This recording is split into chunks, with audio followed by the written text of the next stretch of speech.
got up at like 10:30, y'all. This is freaking me out. I don't know why my sleeping pattern is so crazy. Auntie P called like, you still in the bed? Yeah, it is. It's crazy, right? I am. My daughter called, my cousin called. Everybody like, you still in the bed? I am. Everybody used to me being up at 3 o'clock in the morning. So when people call after 7 or text after 7, they probably be thinking I'm ignoring them. I'm not, obviously. It's raining too. Hey. Hey, y'all. Where did I just... Ooh.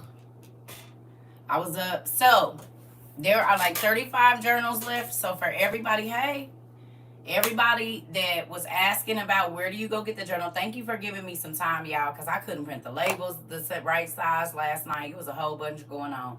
Hey, Queen.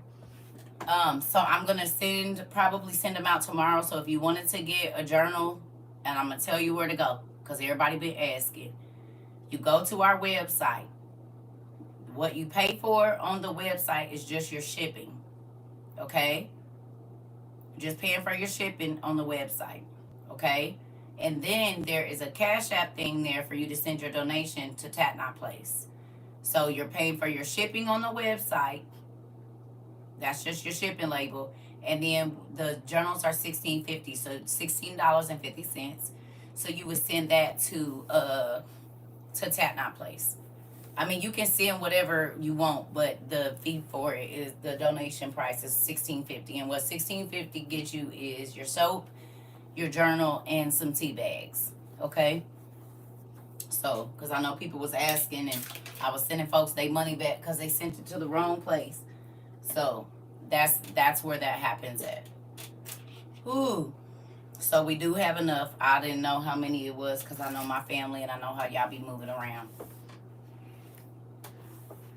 So if you do wanna, and basically what it is, it's one of these, some soap, handmade soap by me, and what's the name, is what your donation, and y'all know that's going right back into the pot to help folks pay their bills, buy books, whatever we do around here.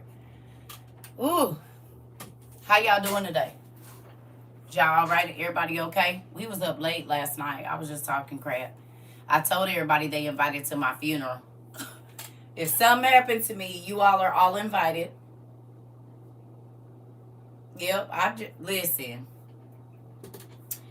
I did. Everybody that purchased one, y'all stuff is what's the name, bagged up and ready to go. But it's storming. It's supposed to storm real bad here, so I probably won't be doing that today, because I don't want to be out there talking about tornado warnings and stuff. And it's been thundering and lightning and doing all kinds of stuff today. It's probably why my body. Yeah, what do you mean don't say that? We already talked about it last night. Yeah, I am going to say that because we all going to go one day. You was just watching the rewatch, and I'm sitting in the front because I'm family. Wait a minute. Stop it. See, you wasn't here last night. You got to go back and watch the rewatch because, yeah, right, not just in the front. Y'all sitting on my side. Y'all gonna sit on the family side. Y'all are my family. Like, most of my family is not invited to my funeral, my real family. So yeah, that's the thing. That's what I'm telling y'all. Y'all gonna sit on my side, on the family side. This is the whole thing we talked about last night. You hear me? So with that, yeah, you ain't gotta worry about sitting in the front. Y'all got a whole section. And I said no crying. I want y'all, don't have it in no church. My kids, they know. Have me outside. My kids is going to do my eulogy because I don't want nobody lying over my body. I don't let people in my life. I don't want nobody lying over my body. And y'all better play all the, like, turn up. You sure did miss it. No, you will not be crying. There is no crying there. No more crying there. We are going to see the King. No more crying there. We are going to see the King. Hey, hallelujah, hallelujah. We're going to see the King. Yeah, y'all don't know that? Look here, you leading us to where we supposed to be, and we getting up on out of here together. You said you ain't leaving us here. I'll be damned. Look, y'all are hilarious. Yes. Yes. This is the thing, family. We all gonna leave here one day. And yes, my song too. Yes. It's gonna be a homegoing celebration. And is. Y'all might have to put in on my funeral. Just a little. I don't want nothing extravagant. I want to be put in a pod. You hear me? I want to be put in a pod and made into a tree. I done already told my kids. So just put me in one of them little pod things. And then so y'all can have a circuitry. You hear me? I just don't want to be in no box. Preferably like a pretty smelling tree. Something. Okay? So that way if y'all want to come and... Yeah, a circuitry, for real. I had already told my family this, though, before I met y'all. I said that way y'all can come and bring the kids and sit under the tree and I'll be with y'all. He said I'll help with the deposit. You know what? Like a cherry blossom tree, something like that. Yep. You said the tree gonna have long locks, hopefully. So I don't plan on going nowhere no time soon, but that way people will have a place. Y'all know where I'm at and it ain't no graveyard. Like, just buy a little plot of land and put me on there, and then everybody that want to come visit can come visit a tree. Something that's living and not a dead place. A fruit tree. Well, I thought about that, but then I was thinking I don't want y'all to be, like, I don't know. I don't want none of my DNA or nothing to be in the tree. But, amen. I did think about it. And I was getting ready to say something, but then that's not gonna sound good right here. But I don't want y'all to be biting and nothing. To be honest, it hurts my heart to even think about it. Pumpkin, it hurt my heart too. And I would miss y'all, but I want y'all to know that if anything ever happens to me, y'all invited. I told my kids, they said, Mom, you already know the CERCA bites is gonna show up. I said in droves, hopefully. To show my real family, my blood family. You did it right. You did it right. I seen it. So, listen, I mean, I'm just saying, y'all are invited, and y'all better show up in droves for me, so that this blood family I got can see. Y'all not the only family she had. Hey, auntie. Yes, and turn the hell up. Come on now and step right behind your mama, girl. Yep. Don't let them get in there. Only people need to be crying is my kids. Everybody else is fake. And I ain't talking about y'all. I'm talking about my family. If they crying, it's going to be fake. It's going to be fake. And they probably, my kids going to have security at the door anyway. Yeah. But y'all better come and show up for me if anything ever happens. Come through right. With your WOIU gear on. Y'all ain't got to dress up. I want y'all to have all our gear on so folks can know. We was sold up around this piece. Don't even worry about it. We a whole everything. You said you gonna secretly cry, Tom? And show the hell out. Y'all better have all the Boosie playing, all the trap music. That's why I said don't have it in the church. Have it outside under the heavens. Have it outside under the heavens. Don't do it at the church. So, just that putting that out there so it's on record. You said, oh, we definitely outside with it. And is. We outside. It would only be right for us to be outside. You see what I'm saying? And the tree, don't that fall all in with our stuff? I wanted the tree before I ever even met y'all.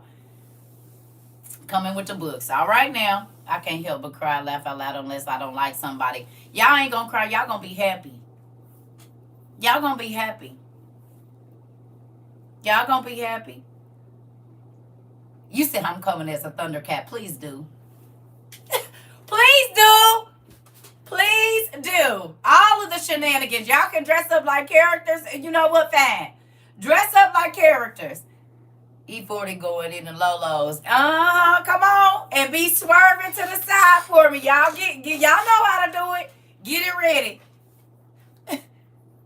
You said just getting in. What we crying about, y'all? Hilarious. I was just telling everybody y'all invited to my funeral whenever I go. And y'all better sit on the family side because it's going to say CERCA family on this side. And y'all need to show up and show out for me. To show my real family what it is. You see what I'm saying? Yes, I want y'all to turn up too, because it ain't going to be in no church. Now, don't get disrespectful, but after whatever happened, turn up. Turn that music up, get everything bumping. Y'all know how we do around here. Don't pour out no liquor now. We don't do no libation porn. Don't do that. But everything else, and eat good. Eat real, real good. You hear me? Y'all have all the foods and all of the everythings, honey. The popcorn and everything. Just eat real good. I'm trying to tell you. Please and thank you. I'm going to bring your Noah outfit. Patty. We all need to come in Thundercat outfits. Listen, and my family think I'm crazy too. And will. And will. So, I have not asked this in a while. And seeing as how, are we starting a new week or early? I don't even know what week we're on. 4 or 5 something, I don't know. But the family gonna be asking who is them. I'm gonna say her. Wait a minute, her what? I'm her sister, duh. And is? You don't know? Well, who is your daddy? Her daddy? I'm gonna have a 30-piece from Chick-fil-A and will. Yes. Yes. I'm trying to see this one I'm talking about. The repacks better be stupid. All the food you can think of. I'm the WOIU's auntie and is. Yes. Y'all can get a I'm the whoever shirt. I don't care. I'm bringing the meds and the island food, that part. Let's see, the lemon pepper wings. Right. See, this is what I'm talking about. It needs to be a whole party. Bringing the Jesus juice. This is what I'm talking about right here. This is what I'm looking for. I don't want nobody. I only want y'all to tell good stories. That's it. That's all. I don't want to hear no sad nothing. I won't be able to hear it anyway. But I'm saying, I want y'all to have whatever it was that changed your life, or you said Edie's for everyone, and is. You hear me? Whatever experience we had together, or whatever was the moment, that's what I want people to know. Not saying don't say no bad, like I ain't did none, but whatever your experience is, that's what I would love for y'all to do. Shatira outfit. At the cleaners now, that part. You hear me? So, and think about that, family, because it's a lot going on. And you have to think about your own mortality. You see what I'm saying? A lot of people don't want to, but it's a reality, you know? And I don't know. I just don't want it to be a crazy day. I want everybody to be happy. So I don't even know where that's coming from, but you know, it is what it is. It is what a TI is. So with that, tell me something you learned in this last month. Let's get this popping. Tell me something you learned. I got the plus and some Jesus juice. And do whatever y'all gonna bring. Too bad I ain't gonna be able to taste it, but y'all can eat good together. That's all that matters. How to make a cobbler. Good job. I'm gonna be security. So name I won't show up. You right about that? Bringing good vibes. Come on. So what y'all learned in this last month? What's one of the things that you tried new or that you did new? I'm so for real to make edibles for Queen and Auntie, and I can get some good greens. We will be lit. And will. Yes, that part. How to make soap. Come on. What y'all learned? Come on, Queen. And is the Queen of Clean.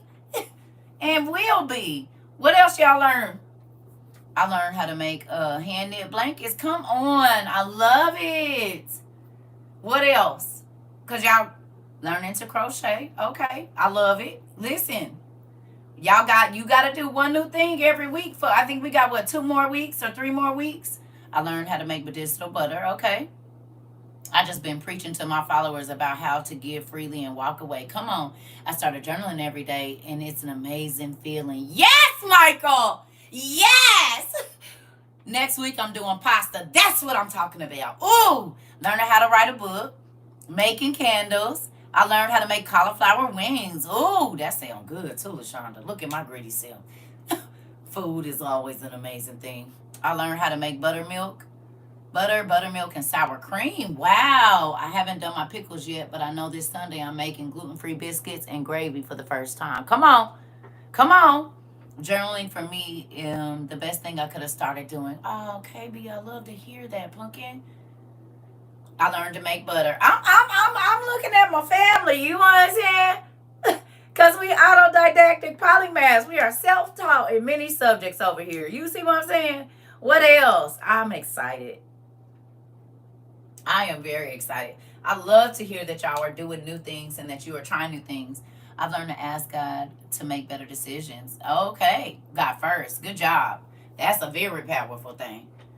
So everybody that is taking a 7-week challenge and learning to do something new, I applaud you. I appreciate you. I'm proud of you. I learned how to make bread, butter, and consistently 3 a.m. prayers. Come on, I'm making butter. Next is pasta. Got my supplies. Come on. Come on. And ears. And ears. I learned how to reason with my children. Good job. Good job. That's powerful too, Queen. Powerful. Instead of being a dominated, the dominator, come learn to show them how to come to a conclusion and to a good agreement. Getting ready to try to make homemade mozzarella. See? This is stuff I be talking about right here, honey. Can I ask y'all a question? Hello. Isn't it crazy how when you put your mind, you try some Indian food. Ooh, girl, was it good? What, you get some butter chicken and some garlic naan? Fire. Ooh, with some basmati rice. Ooh, girl. I already know. Yes, got you hooked, didn't it? You look at your fingers and stuff. Oh, yeah. I want to do homemade soap and candles. Come on. I also learned to be a better... wait a minute. Hold on. I missed this whole one. What you say? I also learned to be a better experience for people, leaving them better than I found them in whatever way. Oh, Michael.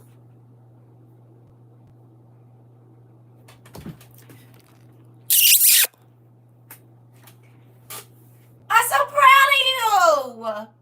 You said you leave people better than you found them. Baby, that's the number one. Listen, honey, that was my biggest flex. Where most people flex talking about how they ran a person into the ground. Oh, no, I upgrade everybody I come around, baby. That's my flex. You'll never forget me because I changed your whole life. I don't want you to remember the negative things because it's that'll fuel you for somewhere else. But baby, I come across that mind. You got to think about how you got to think about how your life changed when I came to it. I leave things better than I found them, honey. That's a real thing. It's a flex to say.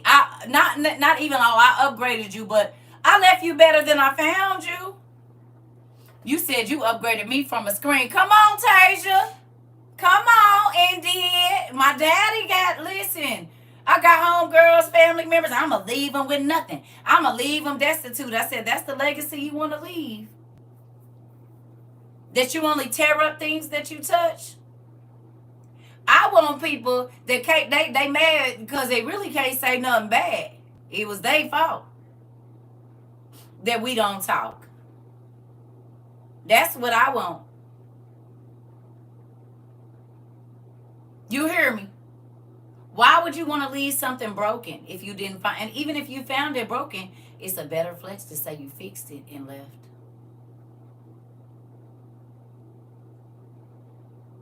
That's a better flex. I promise you it is. You say, what now? You know what I did. I ain't even got to say it because you're probably living it every day. I love that for you. And I loved it for me too. I'm trying to tell you. I feel way more lighter. Come on now. That's a bigger flex to say I fixed you and you tried to break me.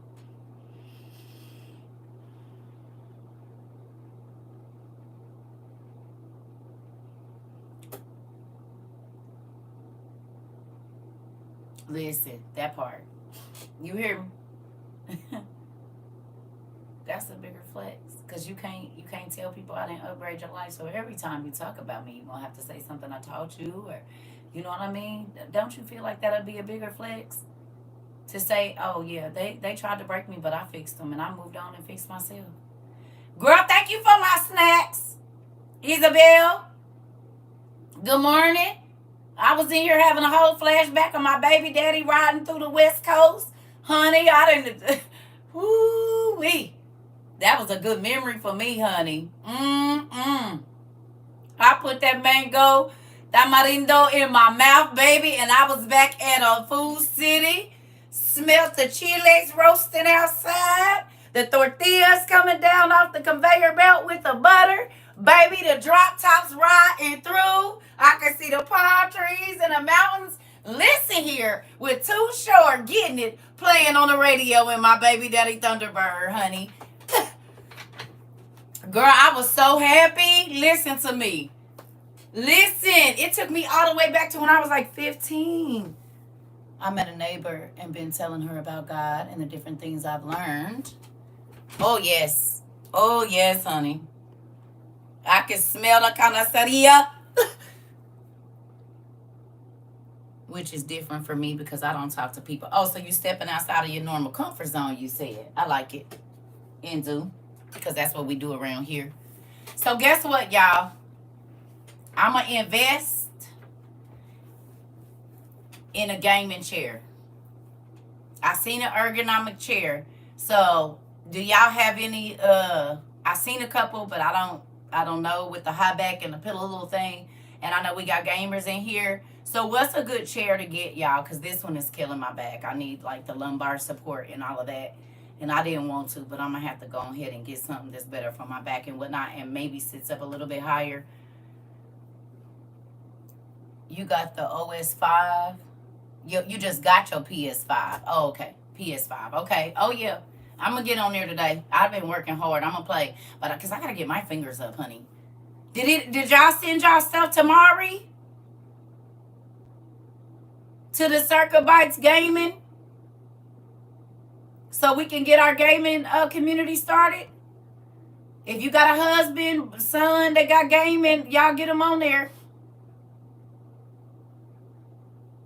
No. I know. I'm going to get one, Pumpkin. I don't want you to. I'll ask my husband what's the brand he has. Okay. Well, I'm getting it for in here. Secret Lab chairs are good. Starting price is $500. Oh, hell no. No, I don't got that kind of money. No. Auntie don't have that kind of money. Not for no chair. I got about $179. That's about what I got. Can I find a good one for $179? Because, baby, if it's anything over that, I won't be getting it. Okay. All right. Yeah. Yeah, the gaming group is already created. Yeah, Auntie don't live like that. I can't even see. It hurt me to pay $500 for the PS5. And y'all sent me the money for that. You said that handout came out smooth. Listen. Oh, no, honey. Oh, no. No, that ain't Auntie's thing, baby. I don't even pretend to live like that. I don't ever have that. Hurt my heart buying that system. I know it did. Because y'all sent me the money and it hurt my heart to spend $500 on one thing. On one thing. One. $500 for. That's why I ain't never been into expensive purses. Ever. $2,000? Do you know what I can do with $2,000? Do you understand how far $2,000 can go? Baby, I wish I would. Not to say I got it. I bet you I don't. And I ain't knocking nobody else, but that ain't my life. You said, right, took me 3 months to save for a PS5. That's what I'm talking about. You used to buy the knockoffs. Well, listen, I can't find the remote to my TV to change the input to accept the request from O. Well, go on and get in there. My boy wants a PS5. I can't bring myself to do it. Buy used.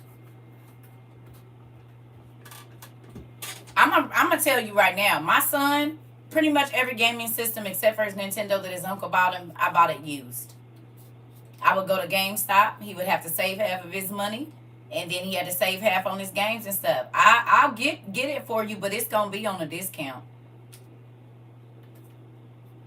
I buy cheap cross bags, and them pocketbooks. Yeah, I ain't doing it. I never pay more for a person amount of cash that will carry in it. Listen here, I'm trying to tell you. That ain't my life. I ain't never wanted to, even when I had access to money like that, the people that used to be trying to buy me certain stuff. Yeah, okay. Y'all see how I do y'all now? Just imagine being around a man that has millions of dollars. Y'all see how I do with y'all. Or a very wealthy man, should I say. It's been a couple that's been, they had M's in their pocket and some of them didn't, but they still live good. Y'all see how I tell y'all no and no, I don't need that, and no, this is too extravagant? I've always been like that. And to men that want to buy you, that makes them angry. They don't like that because they want you to want them for their money, and they want to be able to say how much they spend on you and all this old crazy stuff. Well, you won't ever get that from me. There was a man that was helping me out and doing different stuff for me when I was young, and he used to get mad because I went to the Goodwill, baby. He hated that. He said, you could at least go to Old Navy and this and that and this and that. Don't tell me what to do. If you give me the money, it's mine. And when he left, I had a good nest egg, too. And everything I had was paid off. And the other young ladies that was in the hair, no, I'm just playing. The other young ladies, like when he quit paying their car payment, they had to get their cars back. That was not my life. My stuff was paid off, honey. No, we all sister wives, I guess. So I'm gonna be the smart one. And they was getting Fendi bags, real ones, and all of that back then, baby. I didn't want none of that. They had Lexus trucks and everything, baby. I didn't want none of that. I got me a van, paid off, supercharged out with the 2 doors. I had 4 kids. I'm young too. I was only like 24, 23. He was like, you want a effing van? What about a Suburban? I said, I don't want no Lexus truck. I don't want none of that, and I don't want no payments. Baby, I was smart. Everything I had warranties on it when he left.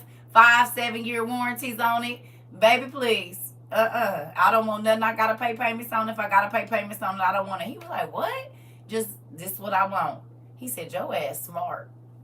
He said, I see what you did there. Oh yeah, nigga. Cause when you leave, my life ain't gonna change none, honey. All I gotta do is upkeep. That's it. Everything, if it break down, I got warranties on it. Ain't nobody knocking on my door trying to come get nothing. Rent paid up for a year, 2 years. I ain't playing. I'm not playing. Y'all, I was young, baby, but I was smart. And once hell yeah, because you don't get to leave me destitute, babe. No. So I'm not, just like with this. I ain't changed my life none. Y'all see? My car still ain't fixed. And if I gotta walk somewhere, I still will walk, baby. I ain't changing my life for nothing. No, ma'am. Nope. I'm gonna keep living the way I've been living. That way, if you leave, I can still live like that. I won't spend more than $20 on a purse and keep them for years. Come on. That part. I'm gonna tell you something. A lot of these little chicks that be out here hustling, they hustle. Excuse my language, ass backwards. Baby, that's why when the dude go, they gotta hurry up and go find somebody else to try to keep up that life. When if they would have been smart when he was cashing them out, and if they would have took care of certain stuff would not have been a issue. But you know, the game ain't to be told. I guess it's to be sold. Cause baby, who better to do that? Now I bought things of value, but it wasn't gonna be crazy. But I could turn around and sell it for the same value. You hear me?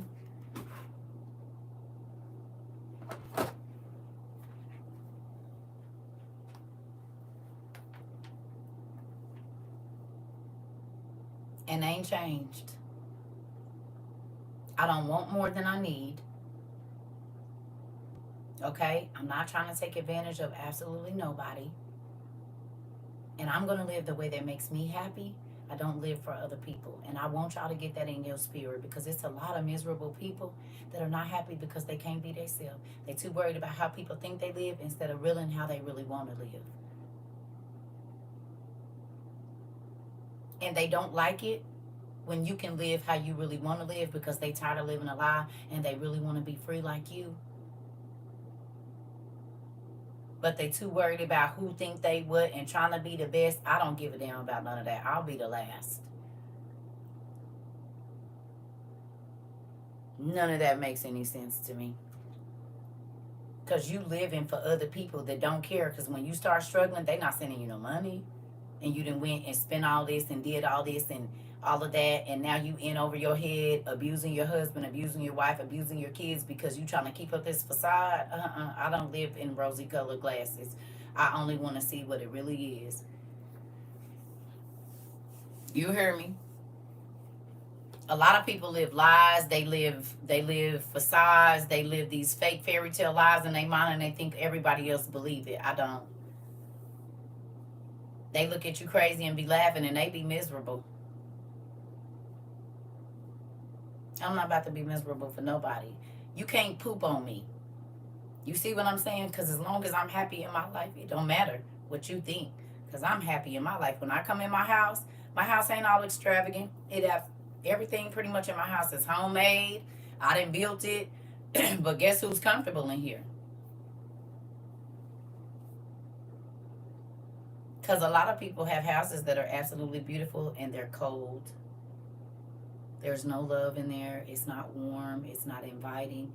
They hate being at home. That's why they always out and about and on vacations and doing this and that, because ain't nothing in their house.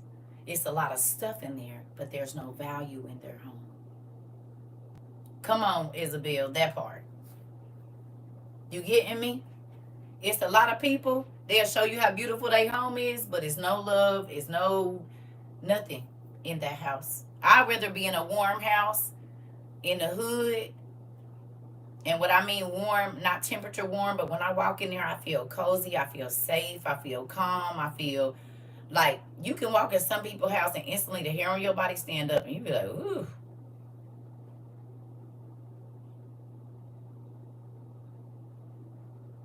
What is that? You hear me? I got family members. When you walk in their house, nothing is inviting there. It's beautiful. But you don't even really want to move because it's just so. I'd be like, let's go outside. I'm going to sit on the porch because it's warm outside. I can feel the energy of the Lord radiating through this bad piece. You hear me? Yeah. Yeah. I do not care about none of that extra crazy stuff. You hear me? And don't.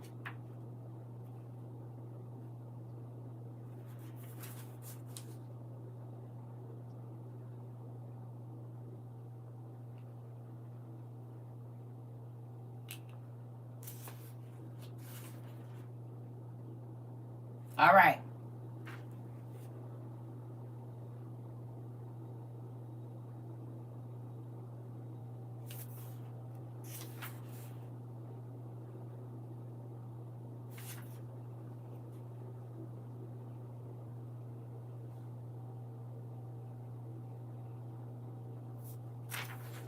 So, I don't know if I got enough coffee in here. Y'all gonna need y'all book too. I don't let people in my life, honey.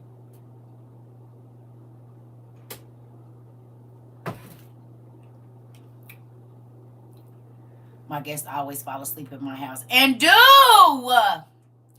I get so tired of people. When people do come to my, oh, I'm just going to take a nap. You drove all the way over here to go to sleep. And this every house I ever had. You came all the way over. Didn't you just tell me you just, I don't know why whenever I get to your house, I just be great. I don't know. I know it's peace. I told y'all, one of my guy friends, I used to ask him, why do you always come over here and go to sleep? He said, what you should be asking is, how am I able to come over here and go to sleep, and I don't sleep nowhere but here. When I go to my little chick's house, I don't sleep. And so then I started talking to other guys, they're just my homeboys, about it. I didn't know that was a thing. I did not know that when guys go to chicks' house that they really don't know, they really don't sleep.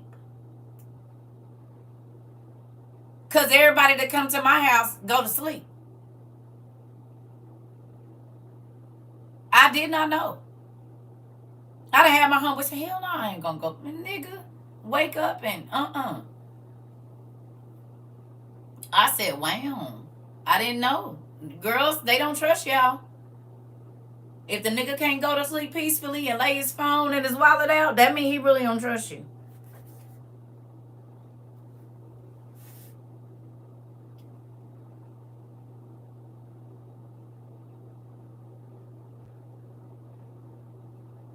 Because my homeboys come, they dumping stuff out their pockets, leaving wallet, whatever.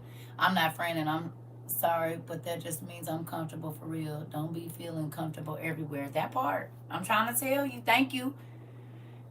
It's a real thing, baby. Once my homeboys told me, I said, oh. So when I used to listen to chicks talk, like, girl, he would, every time I move, he move. Oh, yeah, he don't trust your way. You're not a trustworthy woman, honey. You are not. He think you'll go through his pockets or go through his phone. I ain't going through your phone because I don't want you going through mine, honey. Yeah, I was married and couldn't tell you my husband's code, but he definitely didn't have mine either. And I wasn't a cheater or nothing, but I got people text me all kind of personal business, and you run your mouth too much. And I don't need you telling the world what somebody didn't text me in my phone, because that's their personal business. So no, he didn't have my code. And I didn't even want his. I don't even care. I think I picked up his phone one time because we was kind of going through something. And I said, open it and let me look in there and see. And I found what I was looking for too. I said, see? You see how that worked? And that's why I don't care. That is exactly why I don't care. Do whatever you want. Just go away from me. That's what I want you to do. Quit torturing me. Book 2. I'm going to run to the restroom real quick. And then we're going to have some class. And then I'm going to get off. Because I'm chilling today and getting y'all orders out. Or packaged up. So I'm probably going to put a letter in there and sign the letter. But I'm trying to make it as personal as I can, y'all. But just bear with me, okay? Because y'all see me, I don't get to see y'all. Right? So y'all know me. I mean, I know y'all too, but y'all know me a lot better than I know y'all. So it probably ain't going to be no handwritten. It's going to be something that, you know, we'll see. We'll see how this going to work. Because I can't write a letter to everybody, but I can write a letter. You know the letters I'm talking about. So y'all have that. So I got to get that done today too while packaging all of this stuff. Because I'm just trying to make sure, just a smaller letter in there so we have that. Let me go to the restroom and then we're going to have class. You need book 2. Please get your pen and paper. I would appreciate it. Yeah. Y'all, and with that soap, because I'm not a chemist, I didn't put no real harsh nothing in there. But because I'm not, and I didn't put the ingredients on there, so just understand it could be a mix of a few things. Please try that soap on y'all hands first before y'all use it anywhere. I mean, I've been using it and I haven't had any problems. My skin actually feels great. But because of all the stuff I've been seeing on TikTok, I need y'all to use it on your hands first before you use it anywhere else. And then if you don't have no issues, then go on from there. Okay? Y'all hear me?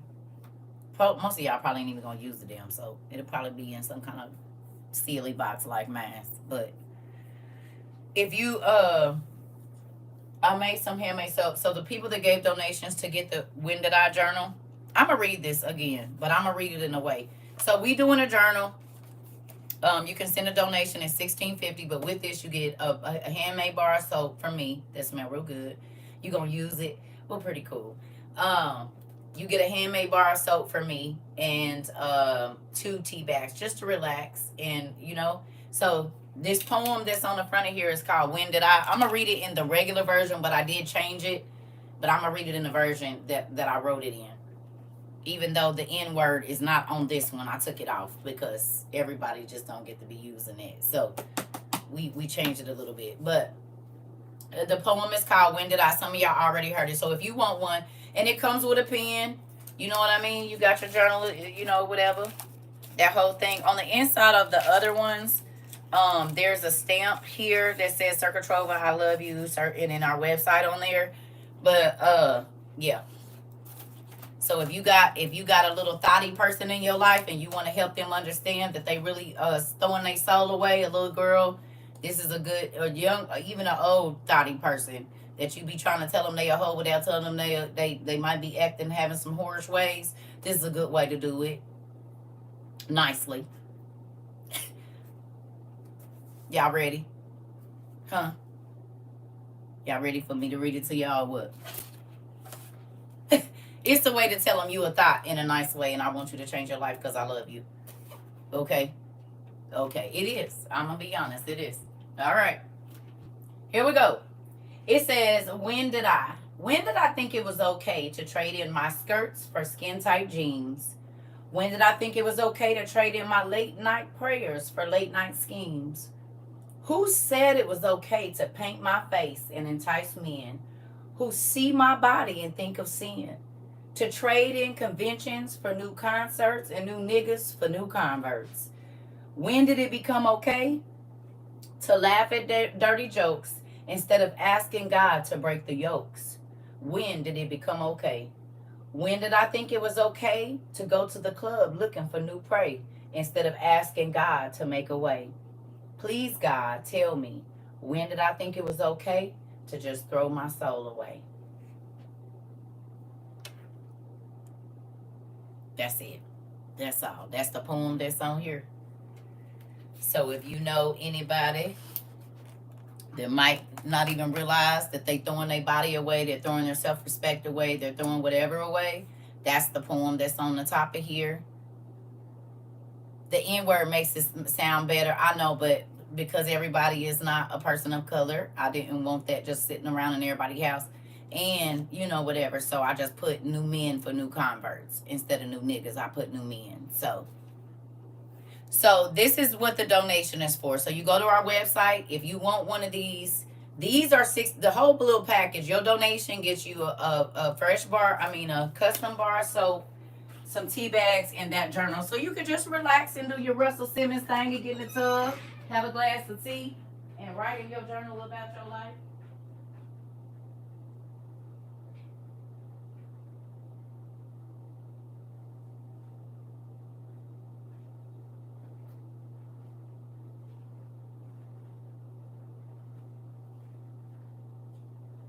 So these aren't all of the different versions of the soap, but there's a few different ones that I made. There's another one like a honey and milk bar. I'm just grab some of these out real quick. But so they'll come like this. Girl, I almost said call the law. I couldn't find my number book too. Hilarious. And so I made these. And those are not, it's like these have turmeric, real honey, real milk, there's a couple of different things in each one. Shea butter, goat milk. Like all of them pretty much have shea butter and goat milk in them. So they have goat milk, heavy whipping cream powder. So real cream. They have real honey powder in them. And then whatever. Most of them do. And then some of them have turmeric and whatever else. Avocado seed as well. You said that means they're anti-inflammatory? I don't know.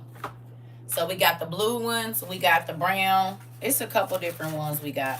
And it's a pretty hefty bar of soap. Like it ain't, you see, this is like our milk and honey one, but it has, that's turmeric and avocado seed in there. So, it looks a little weird, but I'm new to making soap. But this is the honey and, whatever. So, right? Yeah. And they set up real, real good. And they have your hands feeling real moisturized.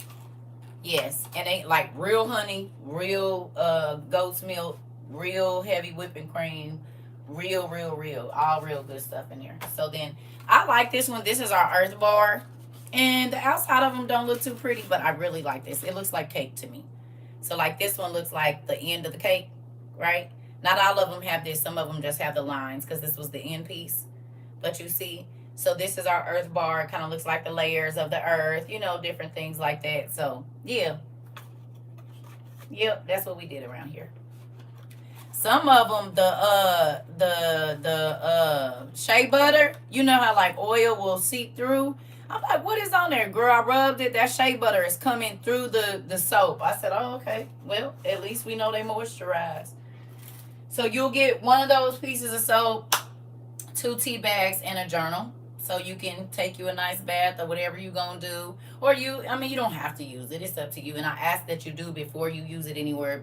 You know, use it on your hands to make sure you're not going to have no issues. But so that's what the donation of $16.50 gets you. And then you just have to pay for your shipping. Yeah. You order on the website. So basically, you're going to pay for your shipping at CERCA TROVA 22. You're gonna pay for your shipping there, but then there's a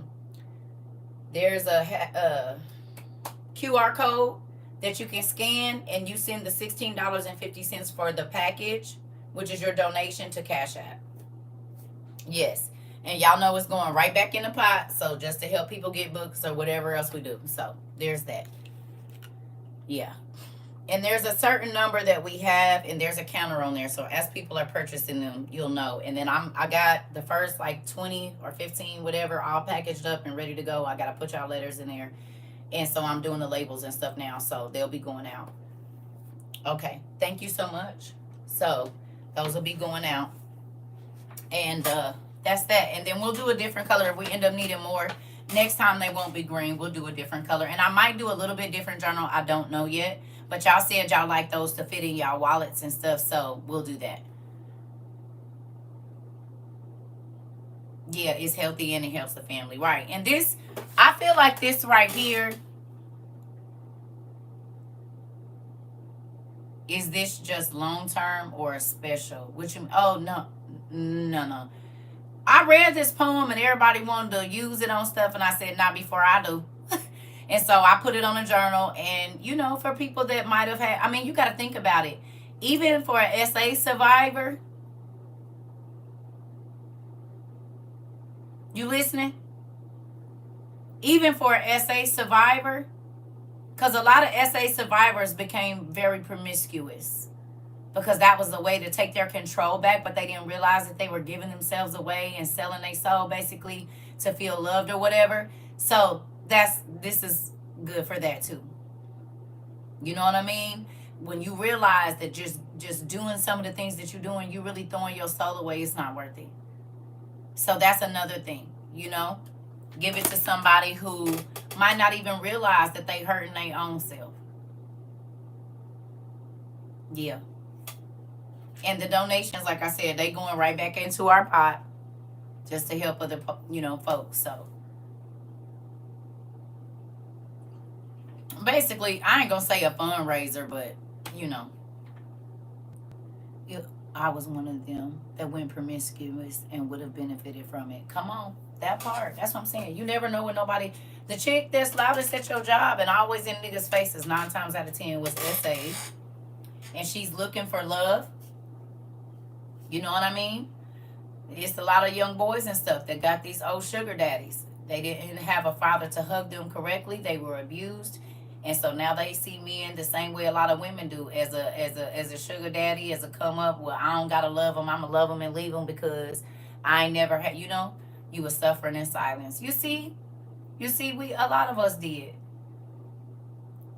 So the website pays for your shipping, and then there's a Cash App QR code. That's where you send the $16.50 for your journal and your soap and stuff. So when you pay on the website, that's just to make your shipping. Because we couldn't do free shipping, y'all, because we don't really have it like that. But you pay for your shipping, and then there's a thing there for you to scan that Cash App, and that's where you send the $16.50 for your soap, your journal, and your tea bags. Yeah. And so, you know, once they're gone, then we'll get a different color or do something else. I'm supposed to be going to the bathroom. I'll be right back. Let me go run to the restroom, and then we'll get started on our book 2. Okay? Okay. So I'm gonna be honest with y'all. Y'all got family members in y'all family. Like I talked to my mom about this, and then I'm gonna go to the restroom really quickly. But we talked about how people always talk about the problem, like addiction or alcoholism or whatever it else that it is. And people always ask me, how do you get them to open up? One, I don't ask what's wrong with you. I ask who hurt you. Learning to journal is so therapeutic. It is. And I believe that's why a lot of our people that have been here for 2 years have a lot of peace, because when you can get your thoughts out of your mind, then you have more space to put good thoughts in there. But as long as you just keep it in, it's heavy on your heart, it's heavy on your mind, it stresses you out. And that's why I encourage y'all to even get y'all babies' journals. Go get them a sketchbook. If they like to draw, they don't have to write. They can draw pictures. That's what a comic is. A whole storyline of what's going on. So if they draw, get them a sketchbook and say, hey, you can use this as a journal or a sketchbook to get your feelings out on paper. I told y'all when I had little kids in my house, I always get, if a kid's first time to my house, I'm always going to give them a pen and paper. Crayons. I need to see what you want. If you draw reds and dark colors and, you know, you describe this picture to me and you're angry about where it's always some kind of, they killed them and they did this and they did that. Okay, I know what kind of kid I'm dealing with. Well, her was scared and it was a monster and if you let them narrate their picture to you, excuse me, you can hear where your kid is at. Just make them draw. Not make them, but let them draw. Okay? And you want to know what's going on? I'm not talking about teenagers. Even like the coloring books. What colors, the colors that people use in their artwork, they have like they've done like mental studies on that. The colors that you wear, the colors that you use, they all mean something. Like a lot of people when they depressed, they wear black or dark colors, but when they're happy, they wear yellows and peaches and all of this kind of stuff. That stuff matters even in your drawings. Speaking of which, when I come back, I'm gonna show you how I finished my picture last night. I've been coloring this stuff.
say I am flashing like crazy. Hot, cold, hot, cold, hot. I should just get my blanket. Let me go get my blanket. I'm trying to figure out the right, because all my stuff is in the washing machine. All my robes and jackets and stuff.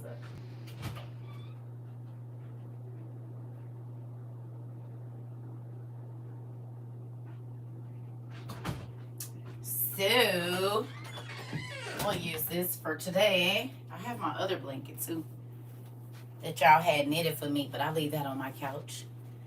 I like seeing it over there, the one y'all knitted. Okay. All right. Are we ready? Are we ready? Oh, happy birthday, Jamila. Happy birthday to you. Y'all know I can't sing. I sound like a broken down frog. It's okay. Let's get this popping. I need you to get your book too and go to page 272.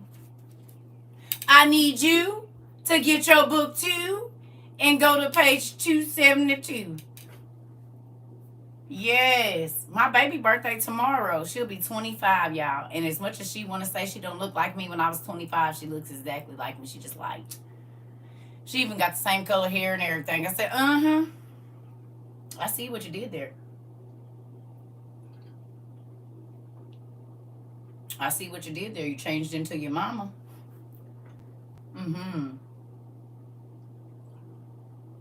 It's crazy. My son gonna be 28. And she 25. They 27, 25, 22, and 21 this year. That's nuts. And yes, everybody say happy birthday, Pumpkin. Eat some good cake. I've been eating cheesecake for you all week and didn't even know. Don't worry about it. I've been on it. Come on. Y'all at 272? Come on now. I done woke up late. Like the day is already over. I do not see how people sleep their day away. Okay. Y'all ready? Say I if you got it. It's your daughter's 16th birthday. Oh, happy birthday, Niecy Pooh. Happy birthday to all the birthdays for today. Everybody. Mama, cousin, sister, brother, nephew, everybody. I'm excited. Why is this up so high? I do not know. They just do whatever it wants to. Y'all ready? Is y'all ready? Yes or no?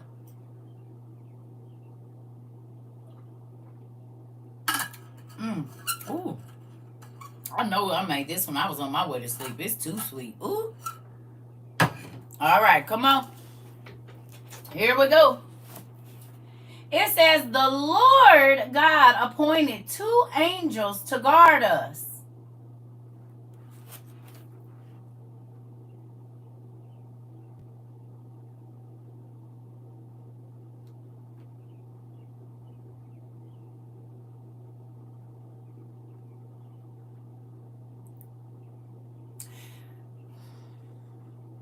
So the first people had 2 angels to guard them after they came out of the garden. Isn't that amazing? And what do they always tell us that's watching over us? Our what?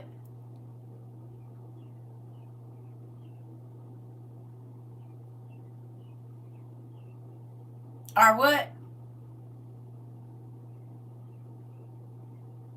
Guardian angels. Plural. More than one. Excuse me. Right? Did we ever wonder where that came from? Did we ever wonder how do we know we had guardian angels? I mean, before there was written word, how did we just know? Huh? Because what it has happened to us happened to the first people. Y'all hear me? What happened to us happened to the first people. It's still just repeating itself over and over. When the Bible says there's nothing new under the sun, that means that the first people had to endure it first. And Adam lived 930 years. You know how much you could do in 930 years?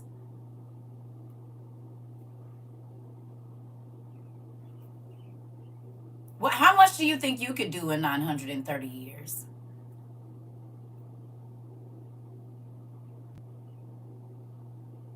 We talked about this the other day, but I be trying to get y'all to see something, because if Lucifer could have got rid of Adam and Eve when he first tried, we would not be here. And that's what Lucifer wants. I can do all the hobbies I want. And you could have 1,000 different lives. Right? Right?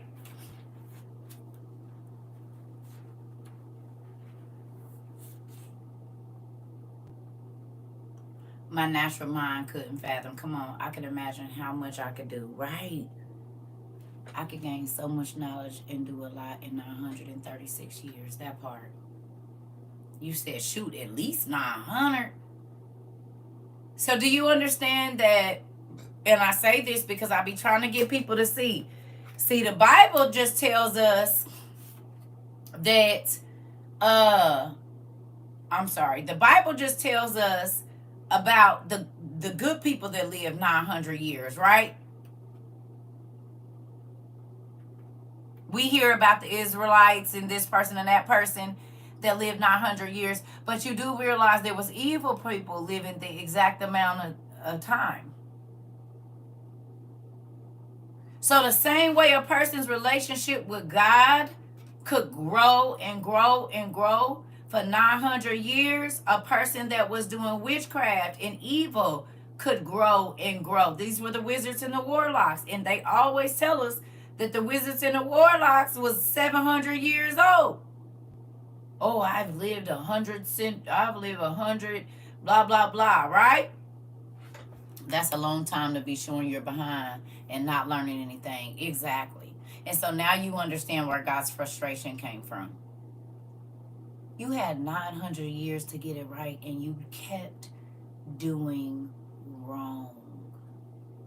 You had 700 years. 542 years. You hear me? Your soul does, your flesh doesn't.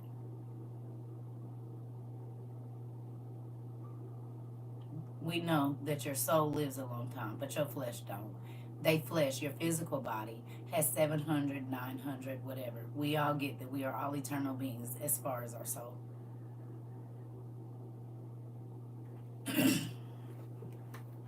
But this natural body is literally dying the day it starts being created. You're born to die. This body, on this plane. Hey, Daniel. My grandma lived 100 years, and I thought that was a lot. Exactly. And they be practicing and perfecting their craft, and some still use it, playing with what we got. That part. No, you don't. The reincarnation that they sold y'all is not the reincarnation. You gonna get an eternal body, but it could be one of damnation or one of peace. But if we were reincarnated, then nobody could be judged. That's the devil brought up to y'all. And you better quit buying into it. Because you can't judge a person that didn't live 100 lives. That doesn't. The Bible says each individual is going to give an account.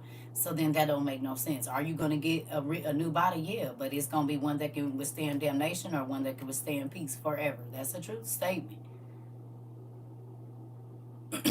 But that whole coming back to this earth, nah, you ain't did that. That ain't even real. Don't let them lie to you. Because then there will be no need for judgment day, because the same person can't keep going through judgment. That doesn't make any sense.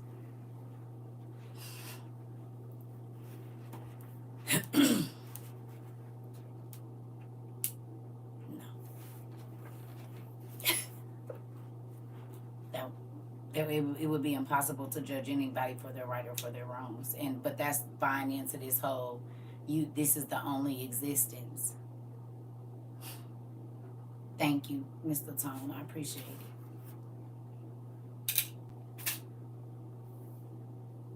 Yeah. There would be no need for Judgment Day if everybody just kept getting reincarnated. There would be absolutely no need for that. You wouldn't even have karma on this planet. Okay. All right. Moving on. All right. So now that we know they got 2 guardian angels, it says the hour came when the angels ascended to worship in the presence of God. Immediately the adversary, the devil, found opportunity while the angels were away and deceived your mother so that she ate of the illicit and forbidden tree. The illicit and forbidden tree. And she ate and gave to me. And immediately the Lord was angry with us.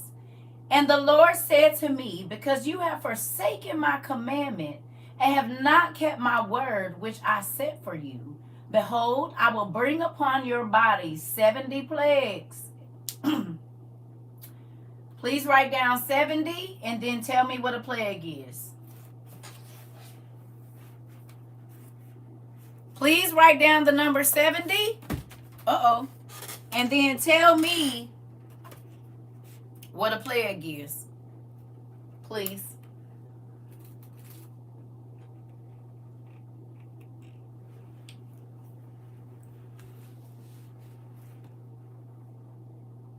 And if you'd like, you could go a step further and look up biblical number, not spiritual number, biblical number 70 and tell me what it stands for. A contagious bacterial disease characterized by fever, bubonic plague, boils, a destructively numerous influx or multiplication of a noxious animal. Okay. A plague is cursed. Okay. Oh, you don't know? Absolutely they're not. You, Brown Rose, you know you got to go look it up. Cause continual trouble or distress to.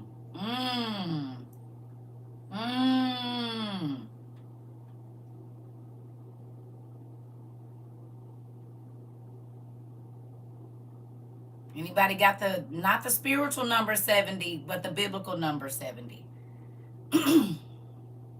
An epidemic disease causing a high rate of mortality, pestilence. Right, Brown Rose. You've been here too long for that.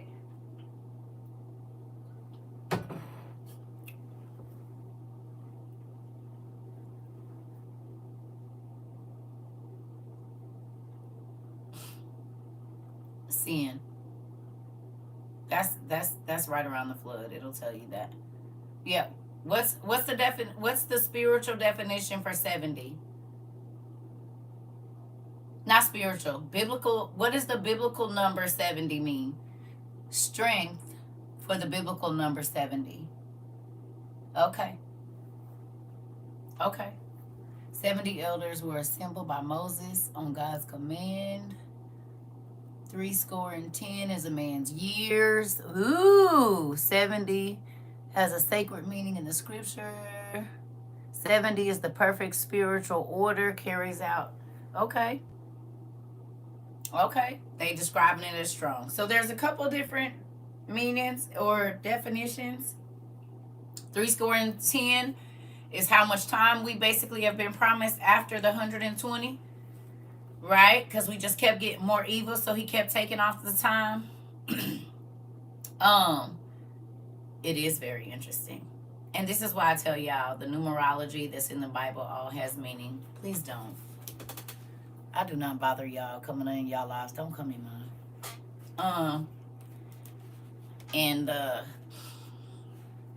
I'm sorry. I feel like if you see us talking, because don't you have to do what, they just go down the line and push the button trying to get in people live? Is that what they do?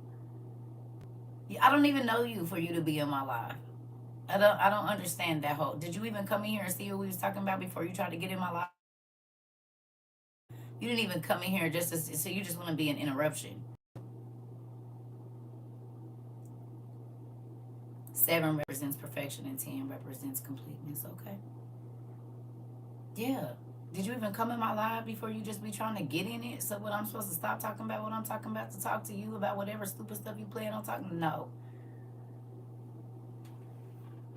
And all that hollering and screaming and acting crazy and saying crazy stuff, that mm-mm.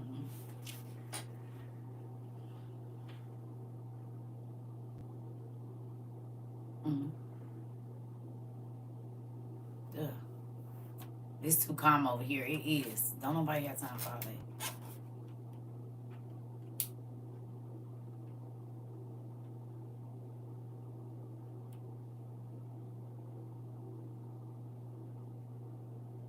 Okay, let's go. All right. I don't know why I keep putting these on because I need to see y'all over there. All right. So it says, I will bring upon your body 70 sicknesses. 70 sicknesses, 70 problems, 70 all of that. And you shall be whacked with various pains, from the top of the head and the eyes and ears down to the nails of the feet, and in each separate limb. Y'all read that? Did y'all catch that?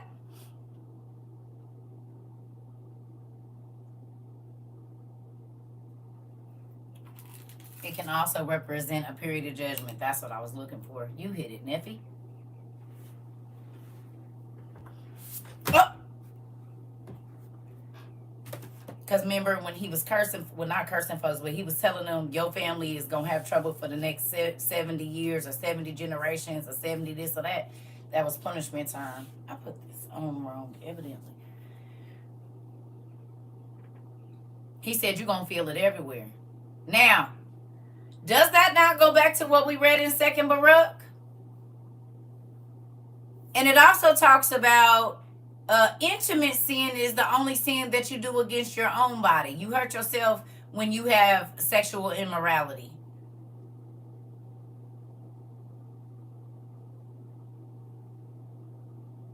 You see how he named the different parts of the body and everything in between? He cursed Cain 7 generations. Okay. Excuse me.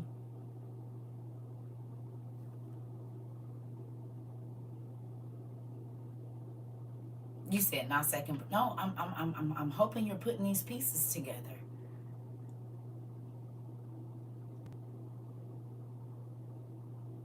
Three things. 2nd Baruch, at Judgment Day, he's going to pull all of the sin out of each one of your members, your muscles. Okay? God cleanses you from immorality. You can't do it. You can't clean yourself. He can only clean you. And it's just by obeying and understanding what he wants you to do. You hear me? But look at this. So, at Judgment Day, we all know that everybody is going to know our business. All of y'all going to know CERCA secret thoughts. Y'all going to see every conversation I ever had. You'll know the good, the bad, and the ugly about me on Judgment Day. And it's going to be pulled from my muscles, from my feet. But from the first man, God, when he, no, right. But look at this, y'all. I really need y'all to hear me when I'm saying this to y'all. So the first man and the first woman who were never supposed to taste death just got a sentence handed down to them. There's going to be 70 things that could be any type of cancer. That could be muscle sprains. There's more than 70 illnesses, but they all stem from one or two things. Then if we go, hold on now, and we go when we read in Naphtali, and it says anger is tied to this organ, and laughter is tied to that organ, and envy and hatred is tied to this and that. Is y'all putting the pieces together what I'm saying to you? Because God said it's going to be 70 plagues. That could be animal bites that turn into MRSA or something like that. Staph infections, right? That can become deadly. It don't necessarily have to be a sickness that came from the inside of your body, but you can have the sickness from a bug bite, from whatever. A tick getting in your body and giving you Lyme disease. Right? You wouldn't have never had the Lyme disease if the tick wouldn't have bit you. But it puts some type of poison or some type of something in your blood to where your own body basically starts to turn on itself.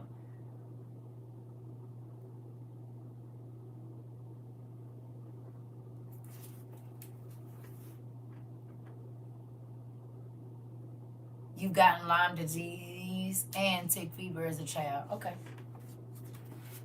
The Zika virus. All right. Is y'all getting what I'm saying? Y'all feeling what I'm saying? This didn't just start with us. And why this, God, and why that? Everything that came out. Is that why we have immune diseases? Yes. Yes. Yes. We reading about it right here.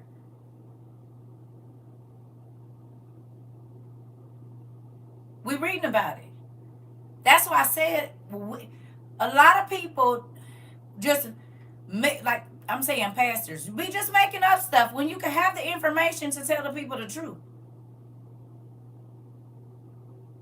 The first man and woman got the diagnosis for every sickness that is here right now.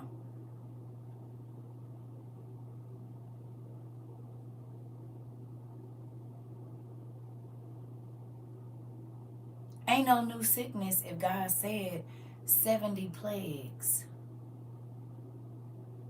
Well, cancer covers a whole lot. You have cancer of the eye, cancer in the ear, cancer of the bone, cancer in the blood, cancer in your uterus, cancer in your rectum, cancer in your pancreas, cancer in your liver. It covers. You can have eye problems, no cancer, but eye problems or this or that, like hearing problems. You can have muscular problems. You can have bone problems, and it might not be cancer or nothing, but it's under that thing of 70 plagues. And if sin is death, and everything that came out of Adam and Eve, no matter if they was married or not, is a sinner. So that means that even when babies are born sick, it's because the mama and daddy of all humans sinned against God, period. And you don't have to like it, and you don't have to understand it, but when we read this, we see that we can see where the sickness started. Have you or have you not read in the Bible that Solomon, the wisest man on earth, the richest man on earth that God allowed to live, okay? Did he not pay for his sin?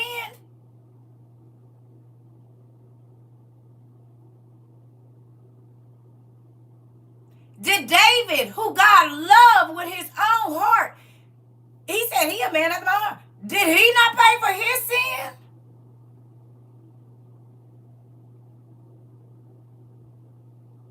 Solomon baby was born, and because he got another woman's husband knocked off, so he could keep her for himself.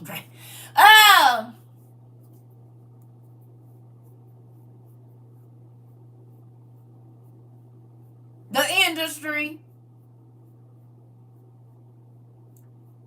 Some of these chicks on the street that don't want a man, so you keep baiting his baby mama out to fight you and put her on ballot so they can take her kids and all of this so that you can get the prize. And you don't know, you ain't even what he need. He really don't want neither one of y'all because he got a boyfriend that he absolutely loves. He don't mind keeping y'all fighting because when y'all fighting, y'all ain't think about him. So he can go do what he gonna do. You said what? Never mind. Because when you love somebody, you want them to be at peace and you want them to trust you.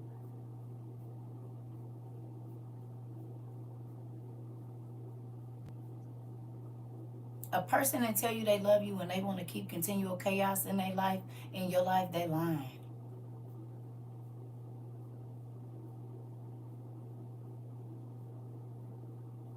They don't want to do nothing to make you feel secure, and it ain't even that much. It's just normal things. If you're going to be in a relationship, they lying to you.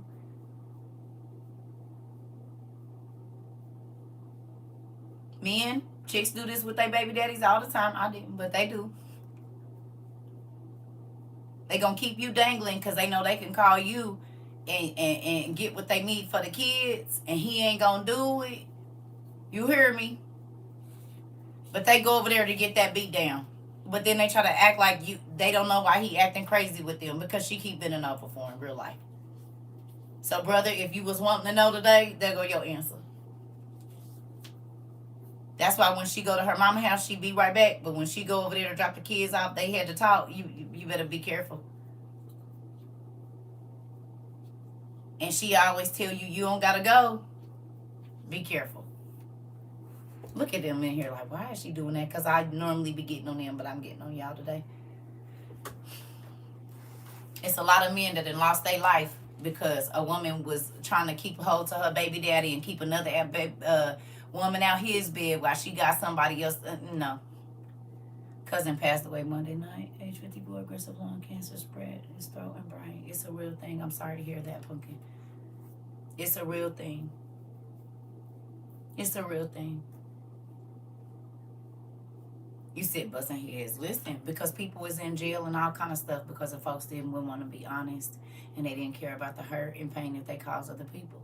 And it's not okay. You cannot live like that.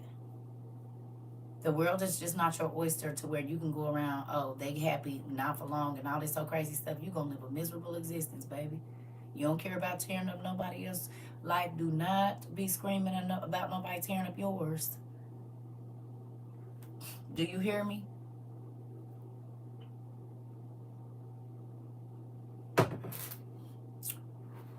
Yep. Unfortunately, I went through this. Couldn't be honest with me. It's a real thing. My little cousin got killed because her baby daddy pulled up on them in the car together and he shot him and died instantly. Jesus. My conscience won't let me do nothing like that. That part. And that's why I was single. Because, baby, wow. Do you see how the word still be made life today? That your actions can affect other people's lives for the rest of their life. Like Adam and Eve's decisions are the reason that we don't get to live 1,000 years no more. Adam and Eve's decisions are the why that women have to have babies in labor and be in pain. As to why people get attacked by animals. We about to get down through there. Just watch. So your actions do affect the generations that come out of you. And I hate to say it, most times you only produce what you are. The hand that rocked the cradle ruled the world. You hear me? Whatever you got when you looked it up, Linda. All of them. All the answers you got when you looked it up. Everything. Because it can apply to so many different. See, the words you write on there today could mean so much more tomorrow. You hear me? You write the whole everything. Yes. Okay, so here we go. Come on in then. All right. So here we go. You shall be racked with various pains, from the top of the head and the eyes and the ears down to the nails of the feet, and in each separate limb. These he considered to be the scourge of pain from one of the trees. Like a switch.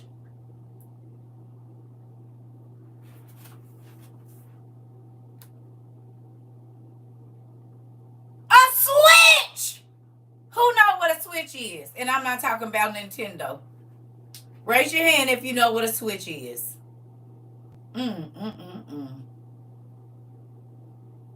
Raise your hand if you ever got whooped with a switch. Okay. the scourge from the tree, it used to be called a scourge from the tree. If you lived in a place where it was real green, the tree branch is going to look just like this. And sometimes your mom and grandma soaked them in water and braided them together so that they went from stiff, they'll peel all that brown off, all the little pokey parts, peel that off, all the leaves. They're going to take their hand down it like this, put a little water, peel that brown off and braid it together, because guess what, baby? Let you be out in that yard cutting up. I said no. You a runner? We got you. Extended flick. Extended flick. And don't let me come back with this here, baby. I'm about to... But I could chase you with this and hit you every time. You heard me? Dad, why would you... So these is your ID?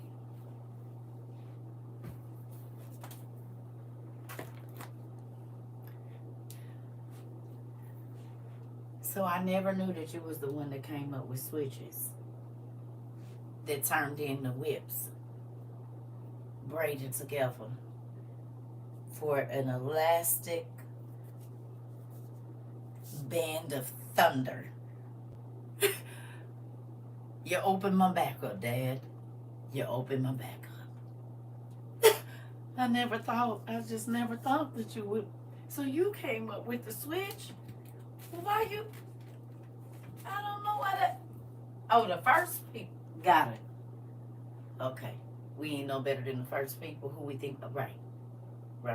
Okay. You know what? Never mind. I just wondered. Yeah.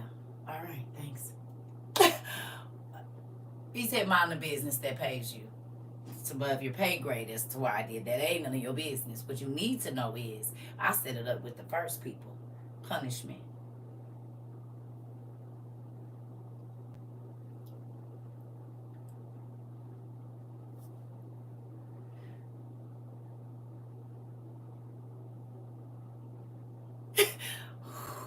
Just...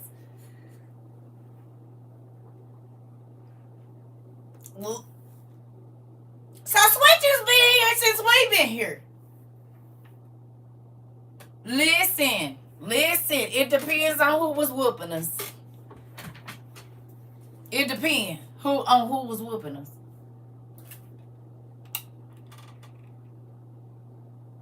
Listen, had whelps on my baby, whelps all on your back.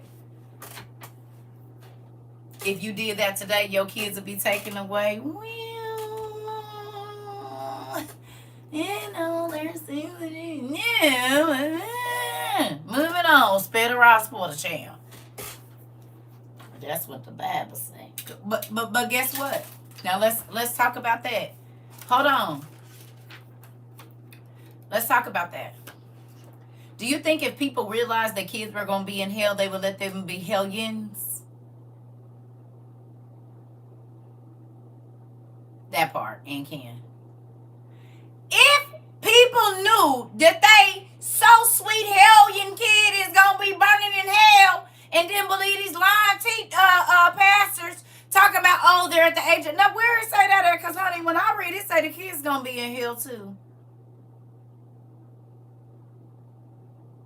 So if you knew, because they be selling y'all lies, that y'all kids, it don't say nowhere in the Bible of no age of accountability. Because you know how I know it don't? Because it say every person is born a sinner.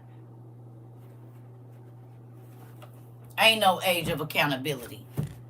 If God call an 8-year-old king to lord over 15 billion people, 15 million people, what age of accountability? What are you talking about? The Bible says that every person that was born a sinner. And if you don't get saved, you're born in sin. And what do you mean? But if you read the rest of Ezra, the stuff they took out of your good old KJV, you will understand that you setting your kids up for failure. Because it's going to be kids burning in hell too. Y'all read it, or did y'all not read it? Who read it with your own eyes?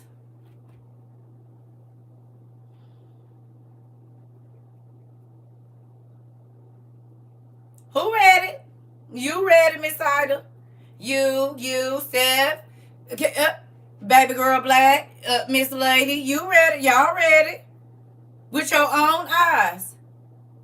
If they can be possessed, why not in hell? Come on. Right, and that's a lie. Ain't no age of accountability because we got 7-year-old murderers right now. 5-year-old murderers. Why'd you kill my mom? Because she won't let me play my game.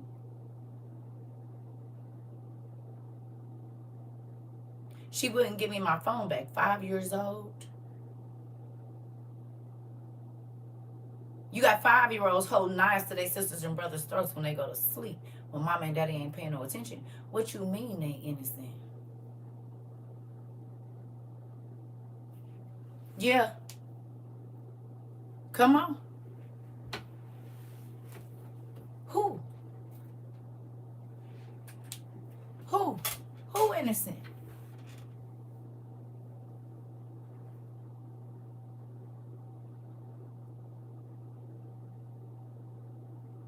Don't they know how to lie yet too? Don't they know how to go and hide if they doing something they ain't got no business at one?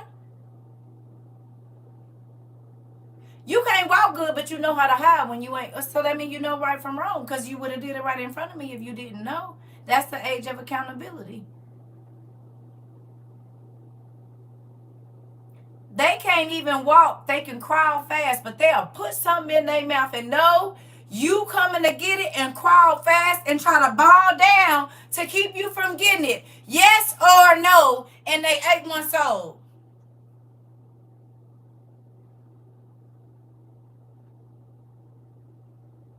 If they got something in their mouth, they'll try to crawl fast away from you.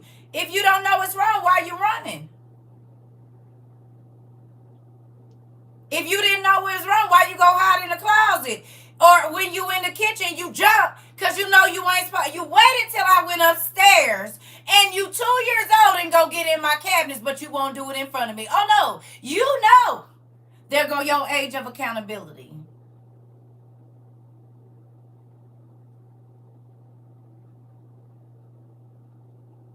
A little bitty 6-month-old baby can smack you in your face and look you dead in your eyes like, and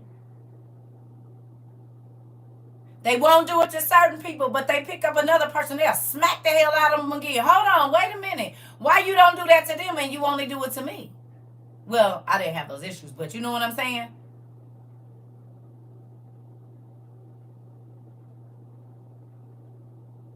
You telling me they don't know? Yes, my 1-year-old doing now take off like a rabbit. Oh, okay. Okay. I'm just trying to see if y'all see. Did you take it?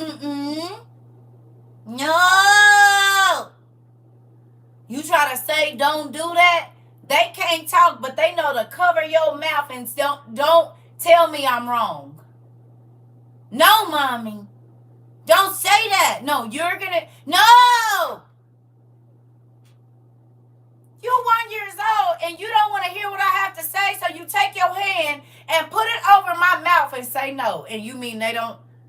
My nephew will blow a kiss at you when he know he doing wrong. My daughter just said, yo, Emu do the same thing. My daughter just told me that yesterday. She said she come up and try to kiss you when she knows she in the wrong. And she ain't too. Or if her mama catch her doing something she ain't got no business doing, she say, bye-bye, bye-bye, bye-bye, and I walk backwards to make sure you not going to hit her. Bye-bye, bye, bye. Like, go on and leave me alone. Who don't know better?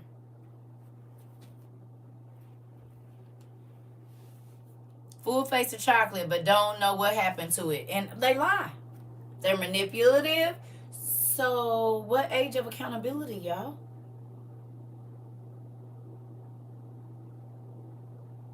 You know how to hide because you know you wrong? Ain't that what Adam them did? They was fresh out. They was freshly created when they hid And God said, why you hiding if you ain't did nothing wrong? Well, you was going to see me naked. I'm your mama. I done seen you naked your whole life. I'm your daddy. I done seen you naked your whole life. Why you hiding now? What you done did in there? So has anything changed?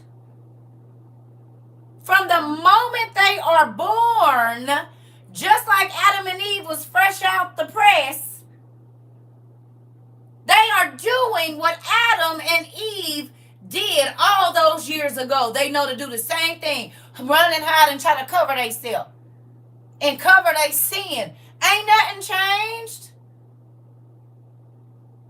And this is before 1 year's old. This is before they can even walk, some of them. So just what God said, we are born evil. We are born sinners. We are born liars, manipulators, cheats. We are born that. And you have to be reborn in order to not have that be your... Come on, man. What? People don't like talking to me because I said your kid's going to be in here with you if you don't teach them right, plain and simple. You shouldn't say that. No, that's what the Bible say. I didn't say it. Moving on. What else? Because your baby lying to you now. She know you talking to me and she just going to keep coming back. But if we stop talking for 10 minutes and don't say nothing, she going to go play. She's playing you. It's manipulative. Can I get your attention when I want it? You mean like people are still doing right now? Karens and whatnot? They don't feel like they matter at home, so they go everywhere else and make everybody irritated. And a Karen can be any color, any person, any whatever. But you're going to cause a scene everywhere you go because you don't feel like nobody paying attention to you. If you don't get out of here, you're going to have an attitude at every store you go to. You're going to be snappy and nasty with the gas attendant. Because you want somebody to pay attention to you. But if we ignore you, maybe you'll act right. And then we'll have a reason to say hello. But as long as you acting like that, I told y'all some people don't care as long as they getting bad attention, like Lucifer. Lucifer acts out so God will talk to him and God ain't got nothing to say. He keep getting into it, trying to trick us, so he got a reason to go talk to his daddy because his daddy won't talk to him. Unless he's talking about one of us. Other than that, Lucifer, I ain't got nothing to say to you. Come over here, talk about what you got to talk about, and leave. The only thing I'm concerned about is my kids. But I was your kid first. I'm not talking about that. What do you want permission to do? What, Lucifer? Well, Dad, I'm only talking to you about what you plan to do with my kids. Me and your relationship ain't that no more. You had the opportunity. You were my prized possession before I made Adam, and you still could have been on top, still could have been whatever, but you wanted to knock everybody out the box like you the only kid I got. So what I'm going to do is ignore you. Unless you messing with one of your brothers and sisters, and then I'll talk to you. But other than that, we ain't got nothing to say.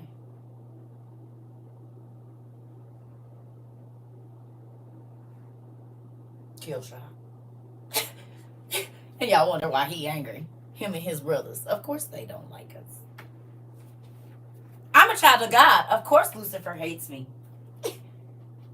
I'm a born again sinner. Of course Lucifer hates me.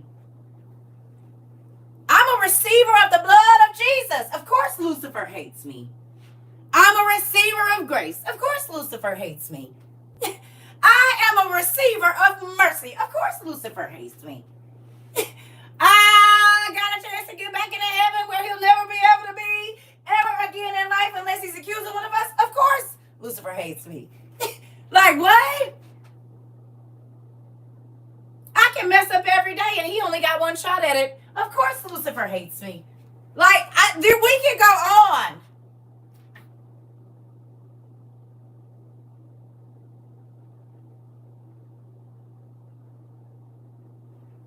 You said you finna start a trend. I'm trying to tell you. It says he's the hater of the... I'm a good giver. Of course Lucifer hates me because he's a thief. I bring joy to people. Like, of course Lucifer hates me. I mean, it's a million things that he got to want to take your mind, possess your body, because God took their physical bodies from them. The bodies, the beautiful, glorified bodies that they have, they don't have them. So they have to cosplay good angels. and cosplay going into the light because they're darkness. I mean, I'm a being of light. Of course Lucifer hates me. Like, what else? Come on. He is defeated. Of course Lucifer hates me. Right. I'm a child of the king. Of course Lucifer hates me. I'm a princess in God's kingdom. Of course the Prince of Darkness hates me. Like, it's so much you could do. It's a whole bunch of reasons why he don't like you. Because you get everything he'll never get to get ever again. He's known as the one who had everything and threw it away because he wanted to. He don't. But that's why he got a cosplay like he saved everybody. No. We know the truth. And we see what happened when people sign up with you. You pretend to give them what God gives them, but their life is always worse after coming in contact with you. Yeah, I might have went through something, but God always make it better. And I never look like what I done been through when I get to messing with him. He changed my appearance. Lucifer changed your appearance too, but it don't be for the better. Because he's disfigured, he wants you disfigured. I'm going to say that again. Because God took his beauty away, what does he do to the people that go to Hollywood? Doesn't he disfigure them and their natural beauty is gone? And now they're disfigured most times? Botched. You hear me?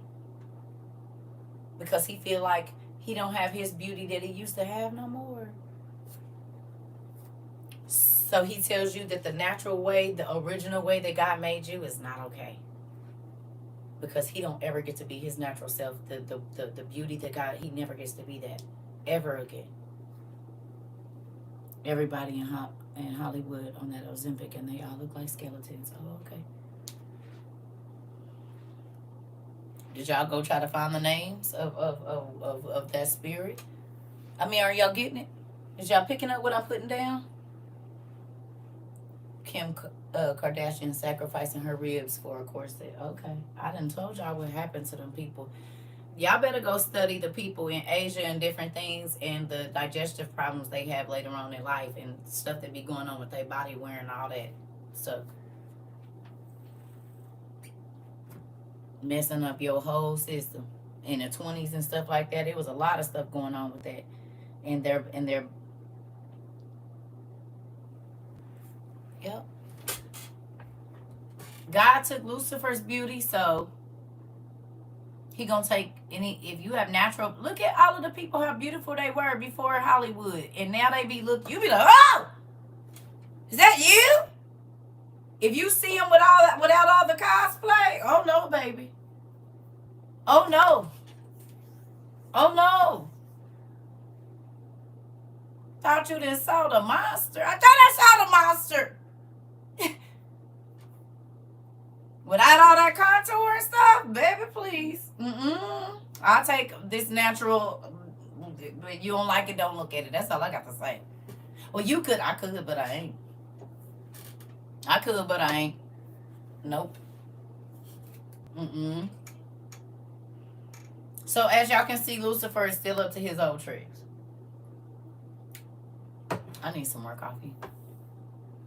Yeah, so I'm going to make some coffee real quick because we've been on here an hour and 40 minutes. I'm going to run to the restroom again because y'all know I'm an old granny and stuff don't work like it used to. So take a break. We're going to do our thing, and then I got something else to show y'all real quick. So look at y'all over there thinking like, dang, you ain't lying because, yep. Now,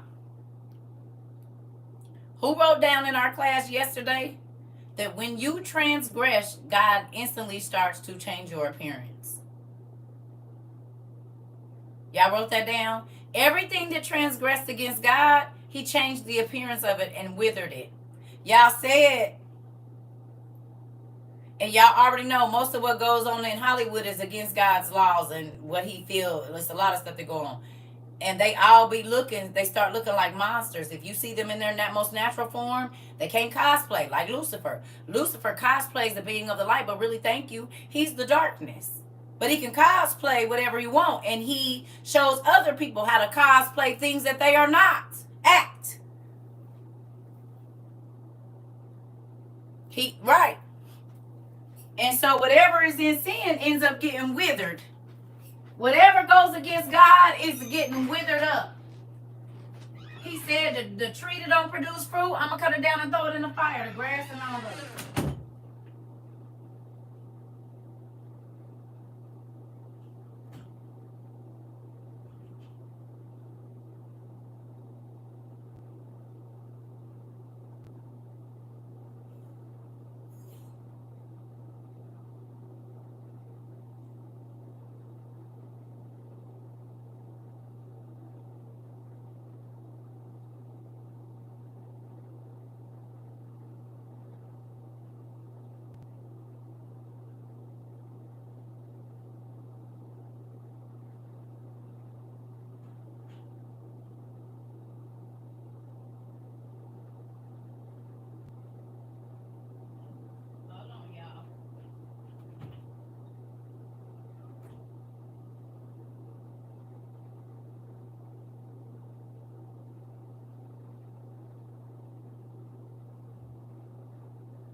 Ugh, it's all this thing liquid I be drinking. It's okay though. That's good.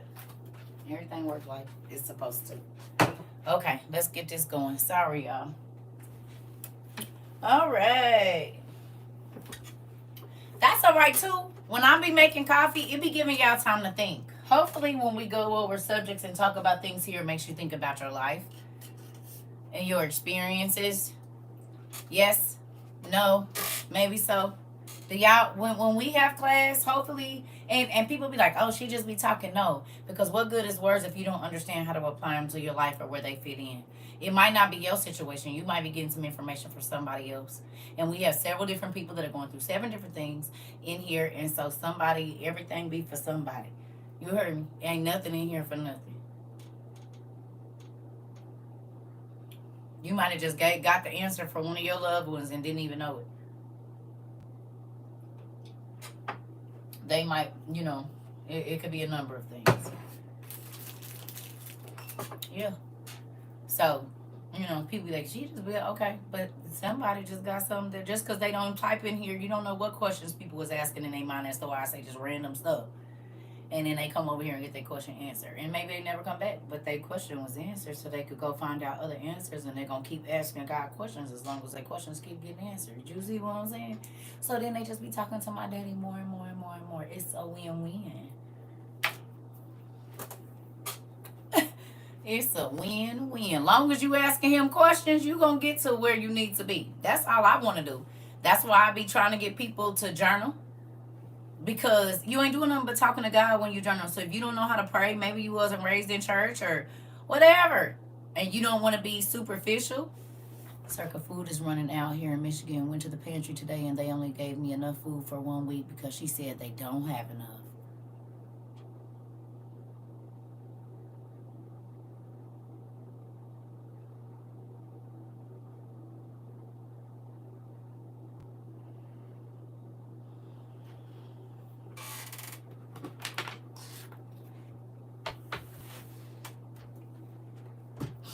Attention, people of WOIU. This is a perfect public service announcement. Excuse my language, get your... And all the dairy was expired. Did we not just talk about that yesterday? We talked about that last night, and we talked about that yesterday. Did we or did we not? We literally just talked about that yesterday.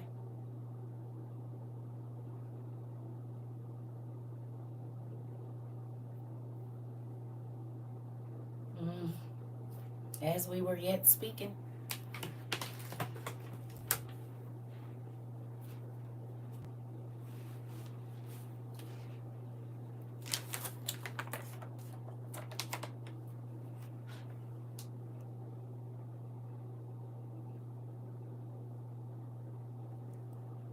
Don't throw away the dairy. It's easy to make homemade mozzarella cheese with it. Y'all remember when they said we was a cult? But y'all remember it was 2 years and 2 months ago that God told us that it wasn't going to be no good milk. And now what are they pulling off the shelves? Get your stuff is all I hear in my head all the time. Good job. Who remembers us going on a powdered milk kick? Who remembers the video from February 25th of 2022 where I said it ain't gonna be no milk? They went up on the eggs too yesterday. I got a message from Amazon. Oh, okay.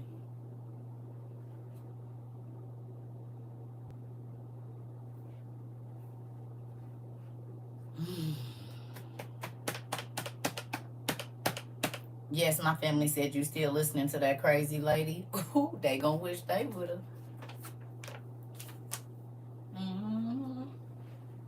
But they came over your house and seen that powdered milk on the shelf, though.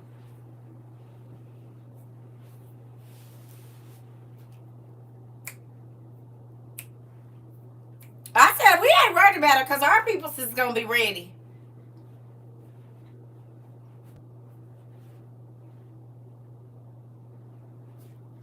I work for this company called Roundhouse Provisions, and they sell emergency food kits. Thank you so much. Roundhouse Provisions, they sell emergency food kits.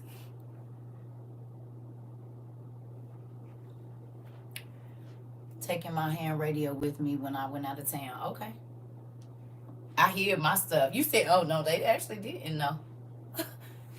I've been looking for a dehydrator on Marketplace. Come on, don't forget Aldi's. They always be having them. And Big Lots. I realized I'm in a 7-year relationship and been trying to help someone that doesn't want help. I lost me. Oh, yes, honey. I know that part. They talking about milk and eggs are poison, basically. Oh, really? Because 2 years ago, God told us to get these, too. And it was about this time when we started buying them. It was right before now. It was between February and now. 2 years ago, this time. You can go back on our YouTube and see. God told us wasn't going to be no milk and wasn't going to be no eggs. Did he or did he not? Did God or did God not tell us? This is one of the first things I had y'all buy. Powdered milk and powdered eggs.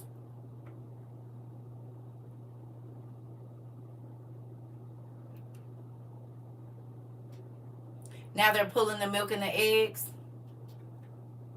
Charging all my solar things. They're expecting to be a bad hurricane season. I will be prepared. Come on, Niqua. Come on. You see? Amazon, the grocery store, Walmart got them everywhere. Planet, YC. Yeah, I think that's what that says. Yep. The milk and the beef are things they say to stay clear of. Who remembers us buying all the canned meat? Who remember me telling y'all it don't matter, canned meat is canned meat? And then we saw all those people over there in France lined up and they said meat is meat, and they was out there with their coolers wrapped around the whole place, remember? Right after we went and bought all our canned goods, there was a food shortage in France, Milan as a matter of fact, and the people of Milan, Italy, or wherever they was at, was over there, it was Italy, not France, Italy, and they was over there lined up with their coolers trying to get meat. Canned meat, they didn't care, potted meat, whatever, they was trying to get it. Y'all remember in 22? Who was here for that? And we had just went and started going to the food pantries and going to get our canned meat and buying canned meat and stuff. Y'all remember? Oh, okay. We ain't stressed out about if it ain't no milk on the shelves or no eggs on the shelves. We not worried about that because we got powdered eggs and powdered milk. We even got dehydrated cheese, don't we?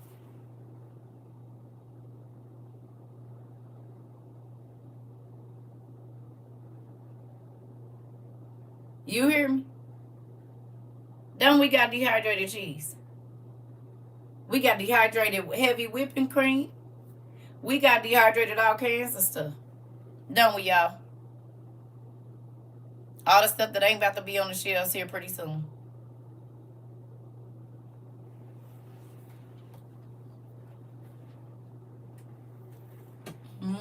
We got dehydrated butter too. How do I raise my son better?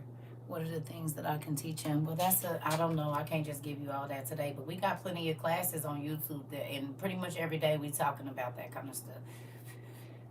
993 classes, I think, on YouTube, and we go through family life. We go through how you should conduct yourself. The main way to teach your kids is to live a certain way and don't be fake. Be 100% honest with them. That's it. Teach them to journal. Teach them to ask God before they ask you. It's CERCA TROVA 22. Same as this. Yep. This is stuff we talk about: life issues, children, marriage, finances, science, everything. It's all over there. It ain't church though. It's school. It's gonna feel like church sometimes, and then it's gonna sound like you at the barbershop sometimes. It's just a mix of everything. It's a mix of everything. Now come on, let's get down through here. We at $9.95. Wow, we got 5 more classes till we at one band. I think you should. This is a life skills class. It sure is.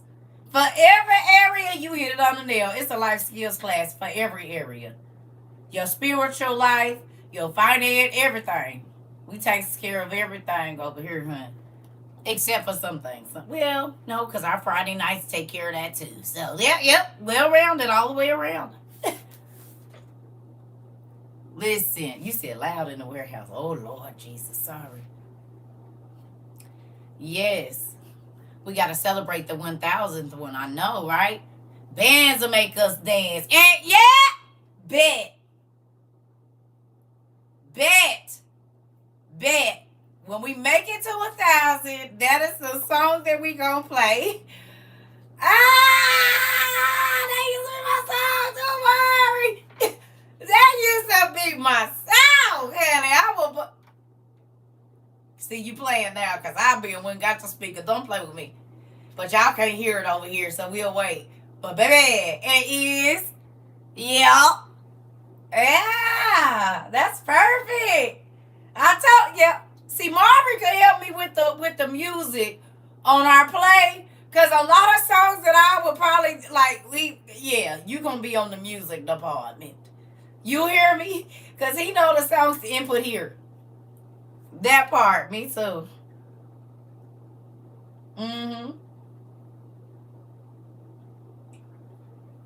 That's crazy. 1,000, and we didn't did more than that because some of them I just didn't record on YouTube, but I didn't, we way past 1,000 for real. I just did, some days I didn't feel like getting on here, but we'll still have class. I just didn't feel like getting on YouTube. Yes. Yes, that's going to be our song. Okay, come on, y'all. Let's get back to it. Y'all ready? Here we go. That's crazy, though, that we about to be at a rack. Lord's will. Okay. So it says, these he considered to be the scourge of pain from one of the trees. Moreover, the Lord sent all these to me and to all our generations. To all. To me and Eve. These 70 plagues to me and all. He didn't say 30. He said all my generations. That's even into the last generation born. Do y'all understand? When God says stuff, most time he mean it. And well, he always mean it. Sometimes he'll reconsider, but sometimes he don't. Rack City. And yes. Gonna get the playlist together and send it to me, Maury. Gonna get it together. I already know you know what to do. Gonna get it and send it and I'll put it together. Okay? Okay? You hearing me? Now, insert your name there. I'm going to read this again. But I'm going to read it with my, CERCA in there. Okay? So we just going to run right through this little part again. Because here we go. It says, and immediately the Lord God was angry with me. And he said to me, because, CERCA, you have forsaken my commandment and have not kept my word, which I set for you, behold, I will bring upon your body 70 plagues. You shall be racked with various pains, like a torn up knee. From the top of your head, you mean the scar right here from when I was real vain?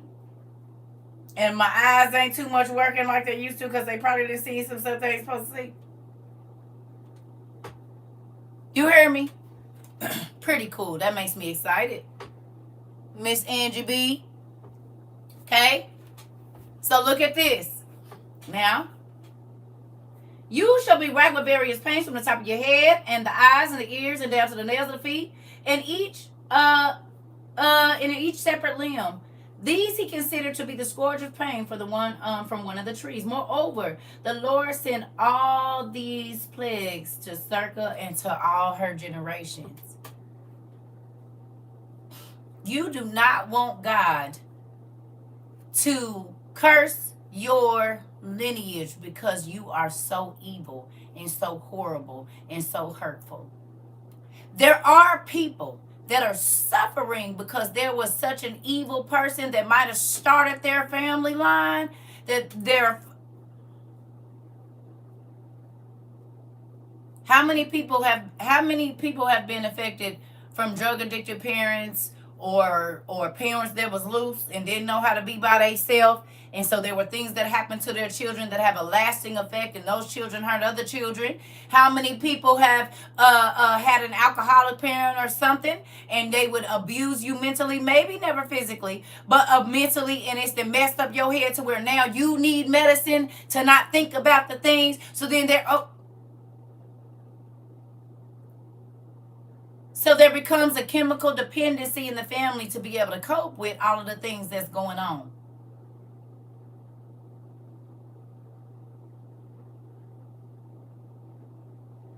You hear me? You said I'm an addict and got my butt too. Yeah. Yeah, but I'm saying I'm not saying that you didn't. What I'm saying is there will be things that happen. Okay? I know for a fact there are things that my children suffer because of my bad decisions. There are things that happen to my children that wouldn't have happened to my children had I not been in sin. Do you hear me? Yes, sir. I found out 2 years ago that my family was involved with witchcraft. Come on now. My kid's dad was a gambler, and 2 of my kids have the same problem. Okay. You see what I'm saying? Adam lied to God and said he didn't know that he was sinning when he ran and he hid. He didn't know why he hid. He lied. So that is when the seed of being a liar came in. And it's still folks lying right now. It's still folks trying to run and cover up what they did right now. He said, everything that I did is going to affect everything that comes out of me. So my question to you is, what are you leaving for your kids to deal with when you're not here no more? What damage are you doing now that is going to have a lasting effect on generations because you want to do what you want to do? There are children that have been born sick because of their parents' decisions. Whether not to wear protection or whatever else it is, there have been children that have been born with diseases that had nothing to do with them. But when they came through the birth canal or something happened, mom didn't do certain things or was overdoing certain things, those children have to live with that for the rest of their life, yes or no. That baby didn't do nothing.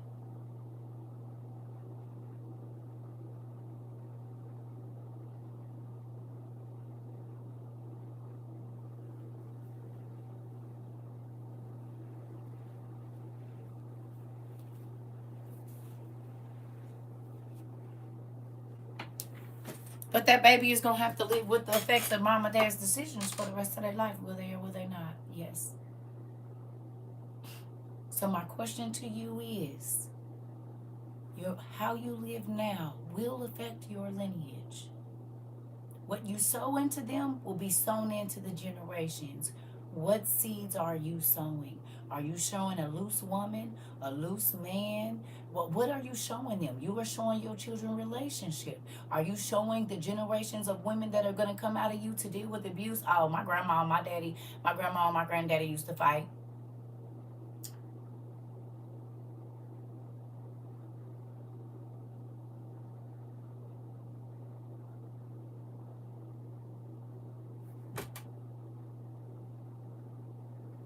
Yeah. Bailey, what's going on, Punky? Are you? I don't understand.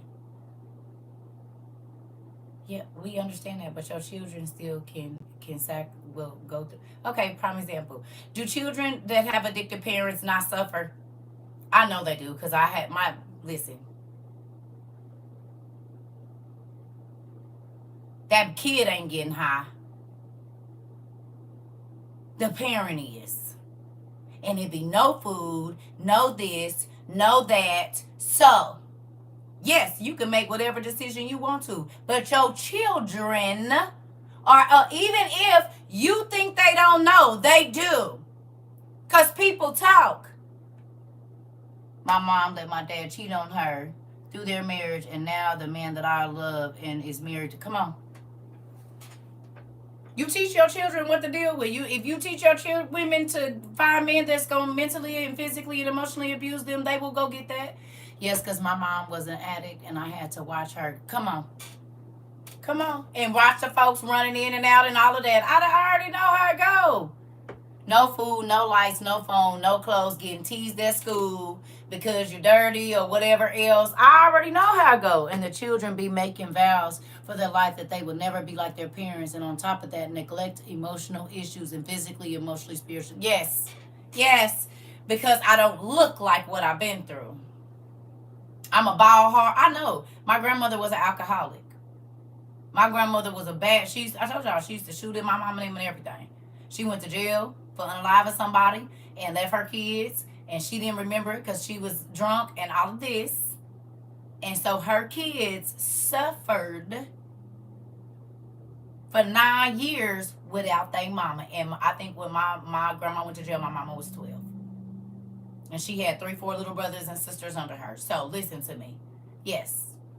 And by the time she was 15, she had 2 kids. 15 or 16, she had 2 kids. I think she was 15. Without her mama. So when her mama got out of jail, she had an 8-year-old or something like that. 8, 9-year-old, something, 7. It's a show called Them that has all of this in it. I'm trying to tell you. My dad was an addict. You had to hide the rent money in our textbooks. Yep. Listen, I know. That's why when people be trying to listen. My real dad was an addict, y'all. My real dad was an addict. I'm trying to tell you, he was. He used to work he was an airplane engineer, everything, had cars, pool in his house, in his basement, all of that. And it all went away. It all went away. And his children, not necessarily me because I didn't grow up with him, but his other children suffered.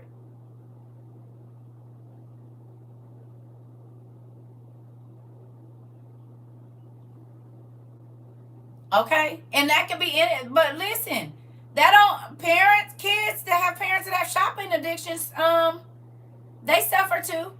It don't gotta be destitute. Rich people. Rich folks. Because guess what? They don't get hugs, but they get brand new cars. They don't got parents that call and ask them how their day was, but they live in a mansion. They don't even see their mama. They see their nanny. And they can buy anything they want, but they can't get a good hug or a good calm evening with their parent, baby. It goes all the way across. Mom will buy me something, but she won't talk to me. She'll give me anything I want. Dad'll give me anything I want, but he won't spend no time with me. Neglect is neglect, babe. This is the last time you ate dinner with your kids, but they fly, though. When's the last time you could just call off work and stay home because they just want to spend some time? But they fly. Y'all got a bad house, too. That bad Mama Jamma cold, though. But, baby, your babies, you ain't kissed them good night and God knows how long trying to impress these heifers out here that as soon as you fall off, they going to be talking about your butt. It won't. Or, and I love you. Exactly. They send you off to boarding school, and then they don't see you again till you 20.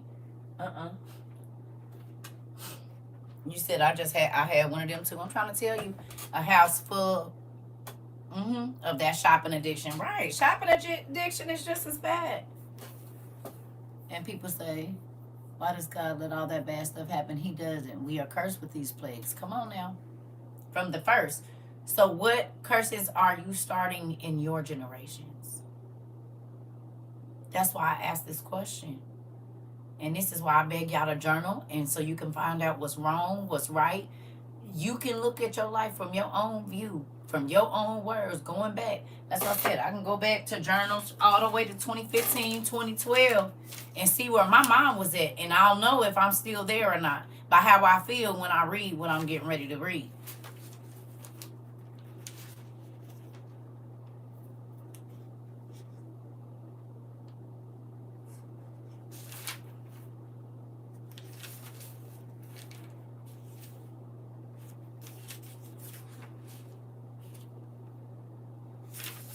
I can't read all this to y'all, but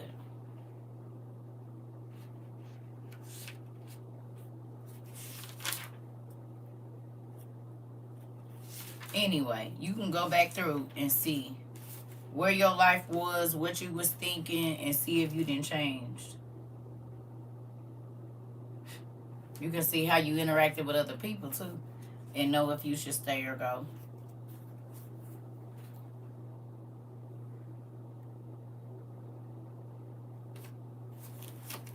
Anyway, let's get down through here. Sorry, y'all. At the beginning of the month, I write goals and affirmations. At the end, I write down what was achieved. Good job. One of my best friends taught me and my siblings to appreciate our parents in different ways. She wanted our life so bad, we felt like she had everything. I'm trying to tell you, I already know. Because in the area I came from, I dealt with that. And that's why I never used to bring my friends to my house.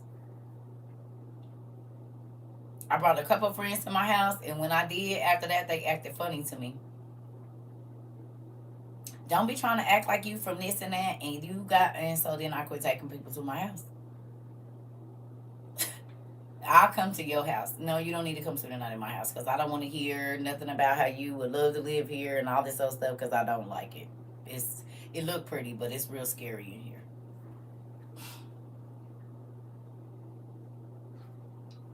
You said you just made me realize something. You're welcome, Pumpkin. You're welcome. Listen, these life experiences,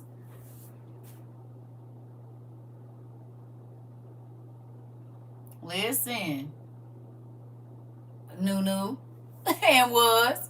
One of my first cousins, I told y'all the story about one of my first cousins came to my house on my dad's side. She had never been in our house before, and I spent the night with them at Christmas time, and there was like 4 gifts under the tree when we woke up in the morning, and I'm like, damn, where the rest of the presents at? I didn't really say nothing, but I saw them, like, okay.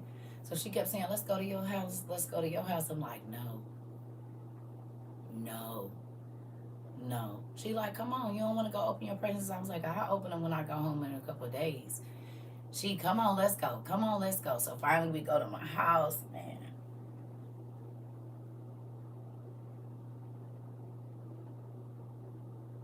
It was a room about this size, maybe a little bit bigger. That was our sitting room. And we walked in there. I'm like 12 or 13. We walk in there like this. And to get to my room, you had to go past the sitting room, because it was my brother's room at the end of the hall. My room was right here. This was the sitting room. You go through there to go down and go into the den to go downstairs. So she walked past there, and it was the whole wall on this side was like still, it was a big old pile, at least 50, 60 gifts probably piled up. And she says to my mama, Auntie, yeah, didn't nobody open their gifts? And I just cringed like this, because I already knew my brothers, everybody had already opened gifts. All of them gifts over there was mine by myself, with none of them other gifts, nobody else's. They was all my gifts. And she said, girl, them CERCA gifts. And my cousin dropped her head, and she looked at me, and from the rest of the time that we was at my house, she was treating me funny and acting crazy. And when we got back over to the house, I knew it was on after that. It was little rich girl this, and she thinks she white this, and she ain't like us, and all of this and all of that. And I'm like, bro, I've been over here in the trenches. If y'all eat noodles, I'm eating noodles. If we just got like all of that, now you try to, and that's why I quit taking people to my mama's house. And we didn't live in no big old mansion, but our house was nice, and there was a lot of nice stuff in there. And my mama was a shopper. She still is a shopaholic, right? You remember this story I'm trying to tell you. So that's why I quit taking people to my mama's house. I'm out here in the trenches with y'all. My mom said, I can't believe it. You went and lived in a... Ooh, she used to be so bad. The places I used to be, like, why are you living like this? And you don't gotta live like this. But I like it over here. Yep, we ain't got all that beautiful this and that, but it's love in this house, honey. It's love in here. Yep, we might have to share clothes and stuff. She said, you over here sharing clothes with these people. It'll be my cousins and stuff.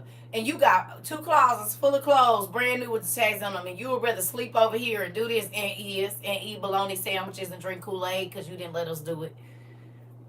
With some cheap chips and some cheap cookies. And I get to have soda over here.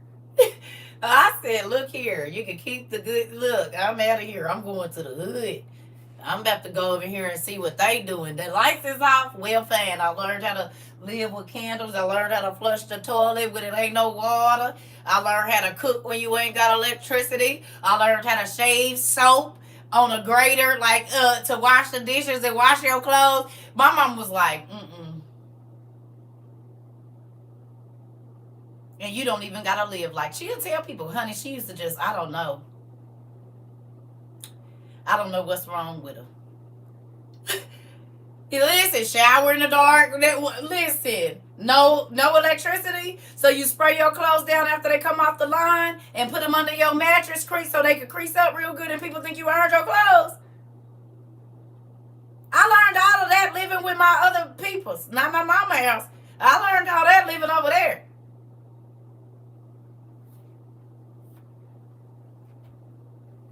Putting a knife in the door because it ain't no lock on it. You listen. Oh, man. And my mama hated it. She hated it. You got to think she paid for violin lessons, gymnastics, all of that. And I'm trying to be in the hood.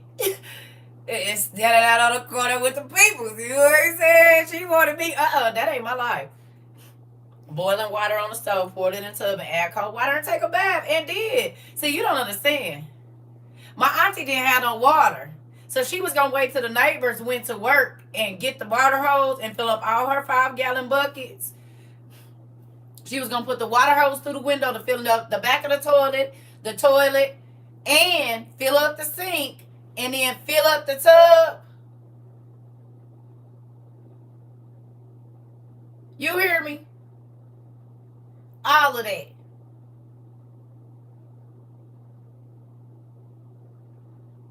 And my mama used to be sad.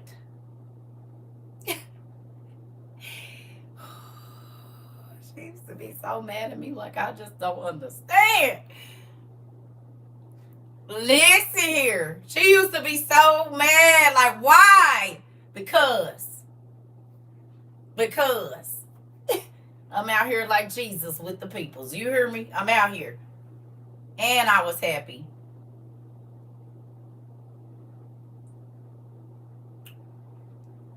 Yep. And it was my peoples. I'm my daddy's kid. He went out where the trouble folks was.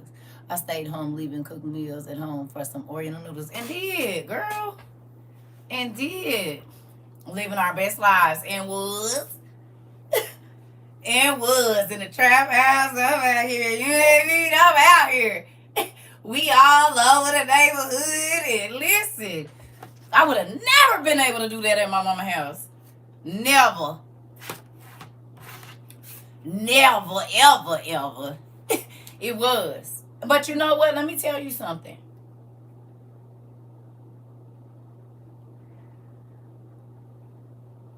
One thing I can say about those places, there was a lot of abuse and stuff with the kids, and, you know, no food and all of this kind of stuff. But one thing I learned about houses like that, they accept everybody.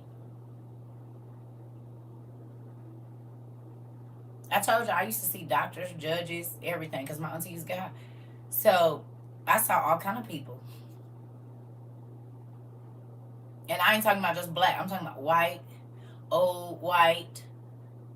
But I got a chance to talk to all kind of people that came over her house. And we'll be looking like this 1993, a brand new Lexus, a Mercedes pull up, baby. Everybody on the block is looking like, who is this? Judgment-free zones. Well, it wasn't safe. I ain't gonna say it was safe. I'm not gonna say it was safe, but it was a judgment-free zone.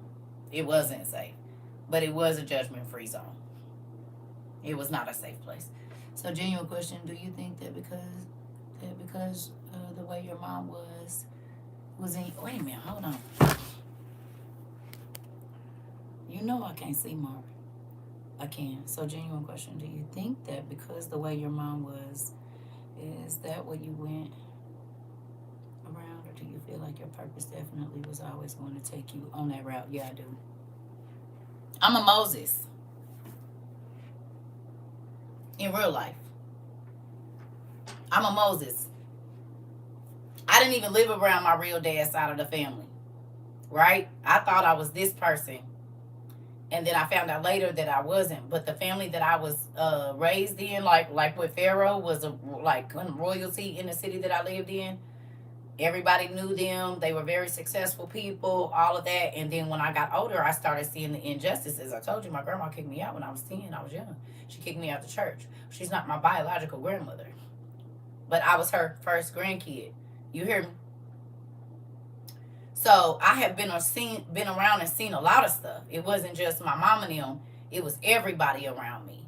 And I always was getting hit in my mouth because I used to call stuff out, but I always had the heart for the people. Like, I'm telling y'all, if y'all ever got a chance to talk to my mom, what y'all was on here, y'all heard her say that I used to get beat for taking $200 dresses from Dillard's, and I take it with the tag on it, fold it up, and give it away, and she would beat my Listen, because I always had a heart. I never wanted to make nobody feel bad because they didn't have what we had. I never wanted to be the person that gloated that other people were less than me. And my mom did not like that. She felt like she worked hard, and if I wanted to carry an MCM bag and I'm 8, 9 years old, I could buy my daughter and whatever she want and my kids and this and that. And so that's kind of why I be like, I ain't gonna say I despise it, but it definitely is the reason why I don't. If you was to see me next to my brothers and like how they live and how I live, it's completely different. My mom, she used to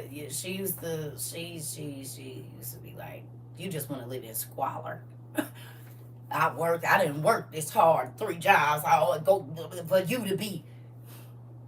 Listen, but just like Moses, I left that palace and got out there with my folks.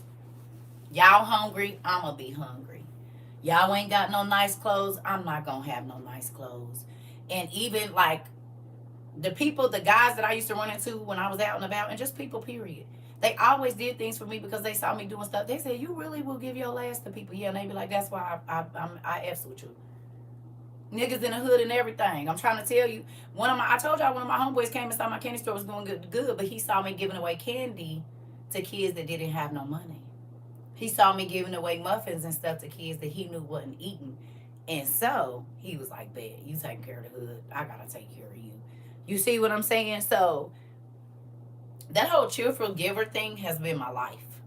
And I always wanted to be where the people was at that was hurting so I could try to help.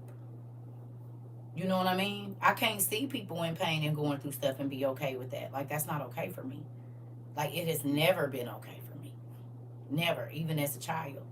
I told y'all when my friends would come to school with dirty socks and stuff on, I got packs and packs of socks, Bobby socks downstairs, at least 20 packs of Bobby socks. I kid you not. I'm taking 2 packs of these Bobby socks and taking them to this school. She don't got to wear dirty socks every day. And my mama will beat my butt and I'll do it again next week.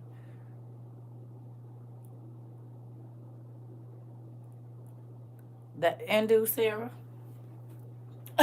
Y'all heard her say it. And this girl be give her whole closet away, brand new shoes and everything. And we'll never put my feet in them. You want a new dress? You ain't never knew to have a new expensive dress? Don't worry about it. I got you. I got about 10 of them at the house.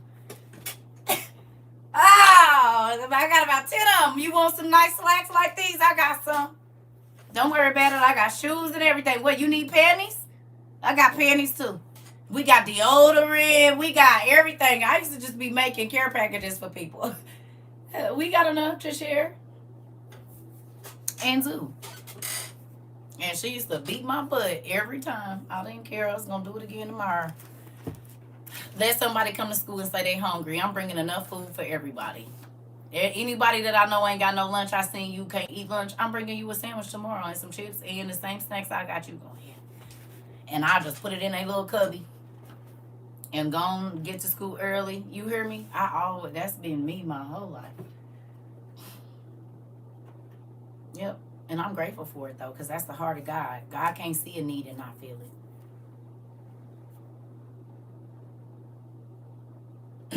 God cannot see a need and not feel it.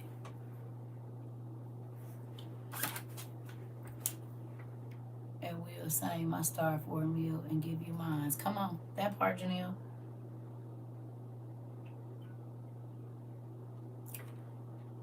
Yeah, that was not me at school, but in my neighborhood also. Come on, come on.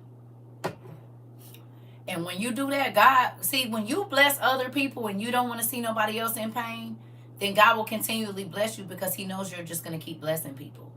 Stingy people, not so much. Raise your hand if you used to be stingy. I be wanting the new people to see. We used to have some stingy people here. Before they came here, they were stingy. They not stingy no more. You said apparently I've been buying cheese sticks for other kids too. Yes, you have. Yes, you have. You hear me? You hear me? Listen, I'm trying to tell you. Y'all used to be stingy, but now y'all not stingy. Raise your hand. Hallelujah. Hilarious. Y'all was not giving up nothing when y'all first came here. That's why we started low. That's why we started low. I said, can you give away $5? Give away $5 to a person that can't give you nothing. and watch God show up and show out. Who did the $5 challenge? And tell us what happened. That's me and my husband. Come on. Come on. Who did the $5 challenge? We are delivered from being stingy. Thank you, Jesus. Thank you. And did that part. Come on. And do. All the time. You hear me? And do. Absolutely not stingy, but I don't have too much for the greedy. This is the thing. God bless you. Okay, so let me show you something. It's not their intentions. It's yours. I did, and Dad blessed me right away. And do. Because you can't be my daddy giving. I'm trying to tell you. I sure wasn't. You said I sure wasn't. I gave a jar of biofreeze. A homeless person, and they always worked there, didn't have money. Come on. Come on. And I did. I had my credit. Oh, you said you got a credit on your electric bill. And do. I just did. I had a credit on my electricity bill and didn't have to pay a month. I remember. Come on. And now my kids give away their last. And do, Kiva? You said when you change. Listen. Who remembers me telling y'all that when you change the world around you. But as long as you stay the same, guess what's going to happen? The people around you going to stay the same. And like I told y'all, if you are constantly bringing chaos, y'all see. Do you understand? But once you started to eliminate the chaos out of your life and you got peace, then you can transfer peace to other people. People only bring... I get convicted of my thought. Question if they need it still working. Come on. How many of y'all got more peace in y'all life now? Not stingy, just got more charitable. Okay, Mari. Clean it up. Learning how to give was easy, but learning how to discern who to help was... I don't even worry about it. That's what I was getting ready to say. So listen. If you're giving to a person and their heart is wrong, God don't judge you for their intent. He gonna bless you regardless. Do you understand? Listen to what I'm telling you. God is going to, like, if you give to a person, say for instance, a person let you buy their meal and you know they got the money, right? But they'll tell you they don't have the money to try to get you to spend your money. If you buy them that food, God is getting ready to rain down something on you. He's not judging you on their intent. He's judging you on yours. And you're not blessed off what they did with it. You're blessed off whether you try to do me dirty or not, I'm still going to be good to you. And then God just going to come down and rain stupid blessings on me and you're going to be mad. I don't care. I used to tell people, let them steal from me. If you steal from me, God ain't about to do nothing but come back and give me something better. And you really about to be mad. You try to do me dirty, you about to be mad, not me.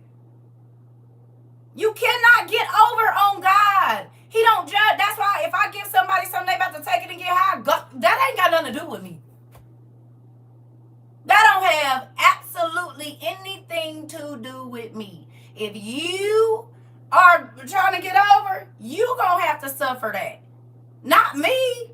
And because I did what I was supposed to do by you, I'm just gonna get blessings on top of blessings. No matter how it look right now. You hear me? Is you understanding? Yeah, I told y'all the story with my ex-husband. Every time that nigga used to try to do something, I used to be like, you funny. You don't know that God told me? Because my intentions are right. I don't want to hurt nobody. I don't want nobody to go through nothing. I'm not trying to get over on nobody, nothing. So with that, I always just get blessed. It don't matter what situation I done been in. When I say people be mad because they don't feel like I deserve, it's people that's mad about this. It's people, I told y'all, what I went through right when this all happened, I said, folks, it's crazy. Absolutely nuts. But that don't mean my blessings ain't quit coming. That don't just because you don't see me fit. And y'all already know I don't get on here and ask nobody for no money. I don't get on here doing none of that. We've been on here all these hours, and everybody was asking me where to get the journals from. So I told y'all that. Other than that, we don't even talk about money. That listen, people have been a blessing to me because they always saw me giving my last, always putting another person before myself. And so then that's why I believe that God blesses me the way that He is, because even when I had nothing, I gave to people that would turn around and give me nothing, honey. Would leave me destitute. Be trying to get over on me and I ain't got nothing. So I didn't seen it. But God has come back and always made it so worth it to go through the BS. If you go through right, you do what you're supposed to do. It turns out, hun. You see that? You see all these beautiful things I got in here. Thank you, God. Everybody, I told y'all my mom used to call me naive because I used to give. And I said, no, I have seen those blessings come back to me so much. It's ridiculous. Even before TikTok, but especially since TikTok. Like my swords and things that I asked for years ago. That I had forgot that I had asked God for. Y'all just magically send it to me. No, because I was setting myself up to be blessed. And that's the problem. A lot of people be trying to set themselves up to get over. Whatever hole you dig for somebody else, you're going to fall in it yourself, crazy. That's the truth. So then the only thing that I want to set up for you is good things, because then I'm only setting up good things for myself. Do you hear me? Who heard that? Don't try to set no trap for nobody. Do you hear me? Don't try to set no trap for nobody.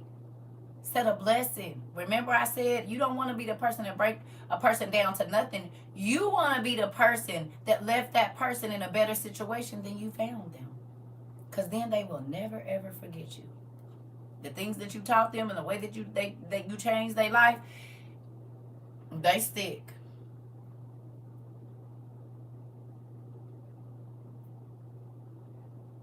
That's the person at the store. That's the person at the gas station. That's the person at the restaurant. That's the person at the bank. That's the person at your church that you can't stand. That's the person that has hurt you horribly. People ask me, how do you talk to people that did you dirty? I say, easy, because they in pain. I'm not.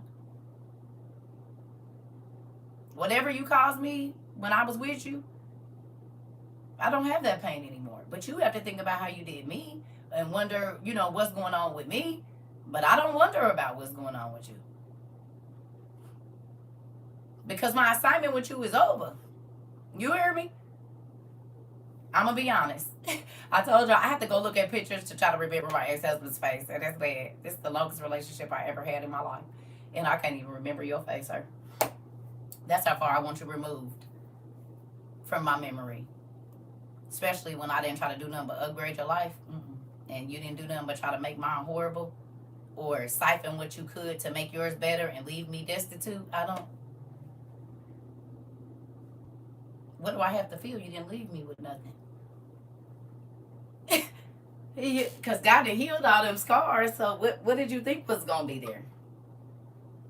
There's absolutely nothing there. I don't want any parts of anything that you have to offer.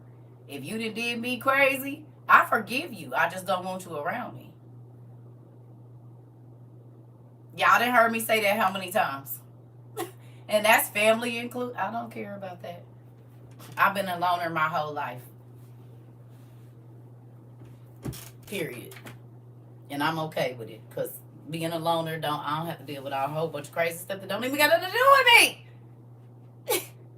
That's your problem, because you want to keep being effed up. And see, who understands that here you learn accountability for how effed up you are? Who did not know you was as effed up as you was before you came to WOIU? Be honest. You didn't know you was Adam and Eve's kid for real. Sinner. Yeah. Yeah, you didn't realize that you was the problem. You kept you was the problem in your life, not everybody else. You was. That's how I had to do my best friend until God said, the grace on this friendship is up, cut ties and left. I'm trying to tell you. Yeah. Listen. Trying to tell you, Mari, it's not a game.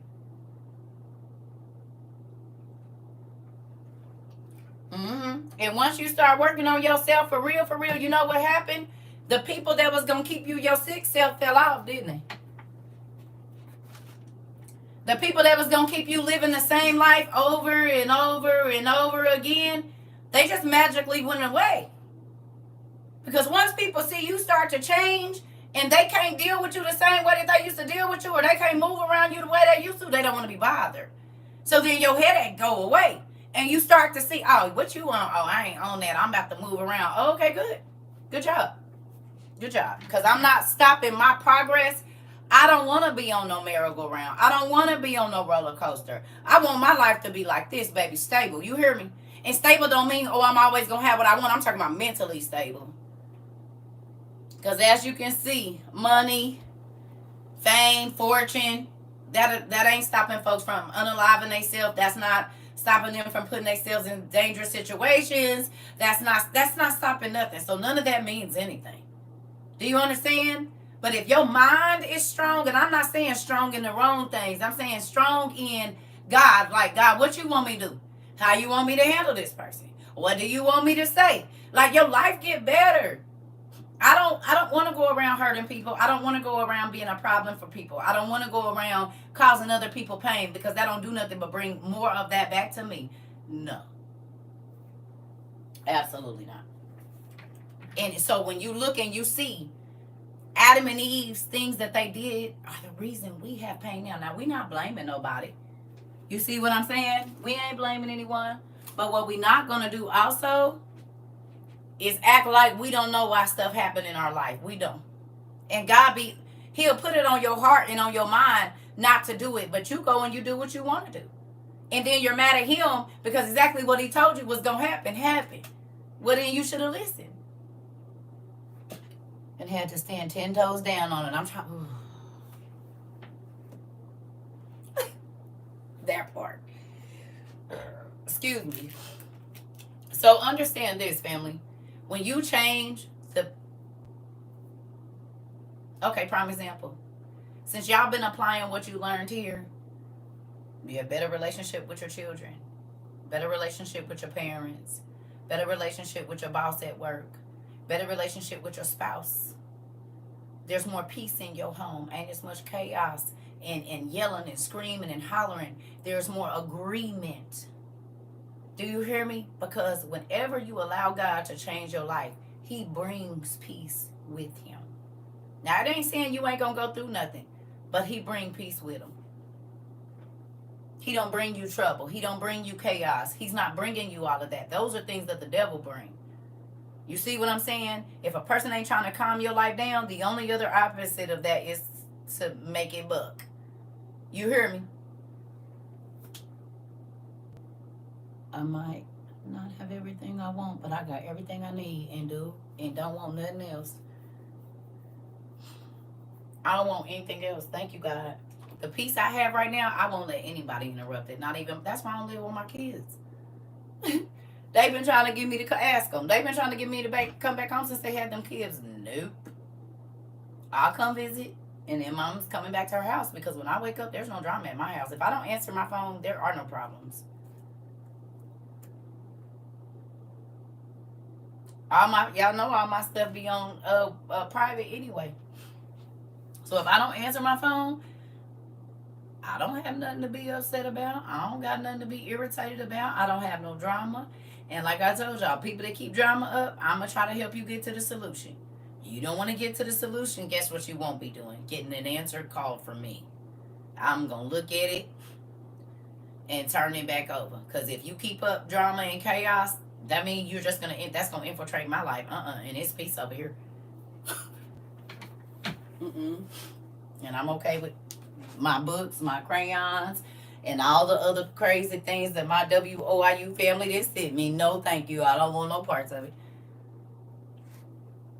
And y'all done told me over this 2 years that y'all didn't shredded some folks, shedded some situations, got rid of jobs that didn't keep you happy. You was miserable all the time. Why is you keeping it? To keep up appearances for other people? No.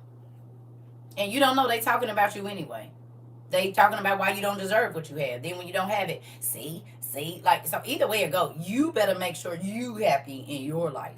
Your house need to look the way you like it. You need to drive your car not because everybody else got one, but because you like it. You can afford it. It is what it needs to be for your family. Because everything else extra. You living for other people. I don't live for other people. I live for me. Yes, Miss Rhodes, you can.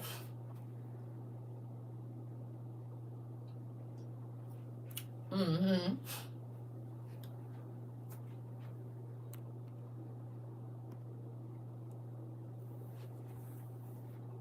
That part. Ain't nobody got time to be living for nobody else. It ain't.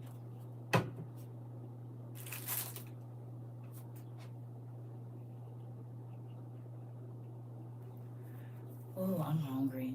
Yeah, I can't believe I didn't get up to almost 11 o'clock. I don't know. This menopause got my life crazy. That's another reason why I can't be around a lot of people. Because, baby, these emotions, honey, all over the place.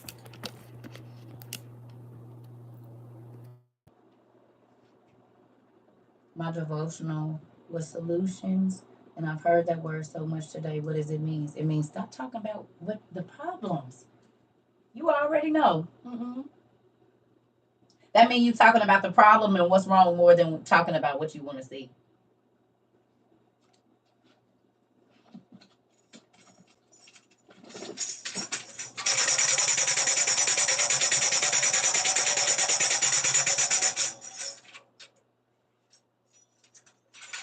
You said you talk about the problem more than you talk about the solution. Oh yeah. Oh yeah. What? You talk about what you don't have, what you ain't got, what ain't showed up yet, instead of talking about what you want to see. That's what that means. Remember when I told you people that only want to call your girl and talk about the problems? I'm not gonna keep talking to you about the problems. If you don't want to hear the solution, you don't get to tell me about the problem no more. Because the same energy it talks to you have talking about what you don't have, you could be formulated a plan to get what you do. That's a more positive thing to do with your words, thoughts, and time. While my grandbaby is singing with you. And hey, Punky, hey, TT baby. You hear me? That means you talk about the problem more than by trying to figure out the solution. And not on your own, because God already got the solution. He just needs to quit talking about the problem. You hear me? You're welcome, Miss Ida. You hear me?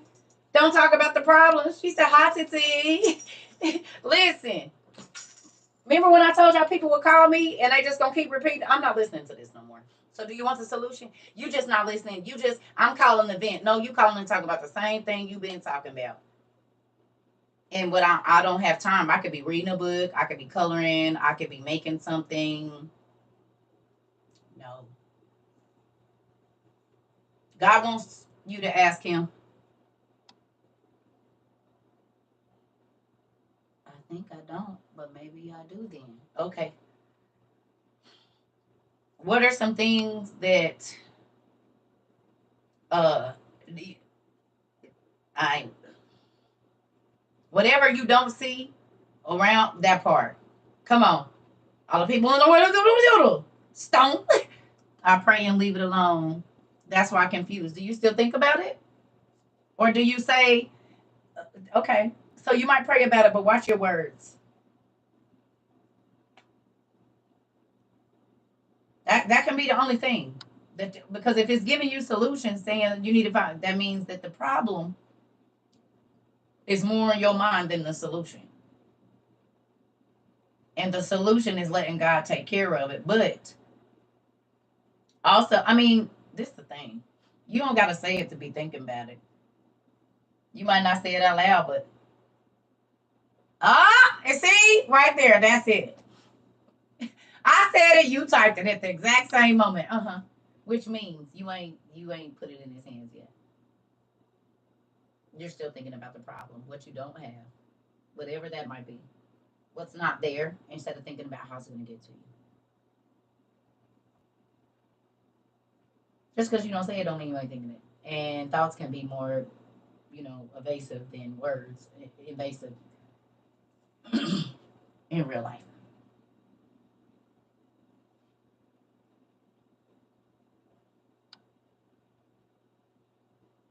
in real life. So just because you're not saying it, don't mean God can see your thoughts, pumpkin. And he said, I'm the solution and I can do it. It's hard, I'm not gonna lie. Oh, that's on your head too, Justice. Oh, you ain't the only one, girl. Yeah, you need to watch what you be thinking. Your thoughts create your life. So if you have lack, God said you have not because you ask not. You worried about how it's gonna get here. Y'all think when I say I want some candy in my mind, I worry about how it's gonna get here? You hear me? You petty, Mari.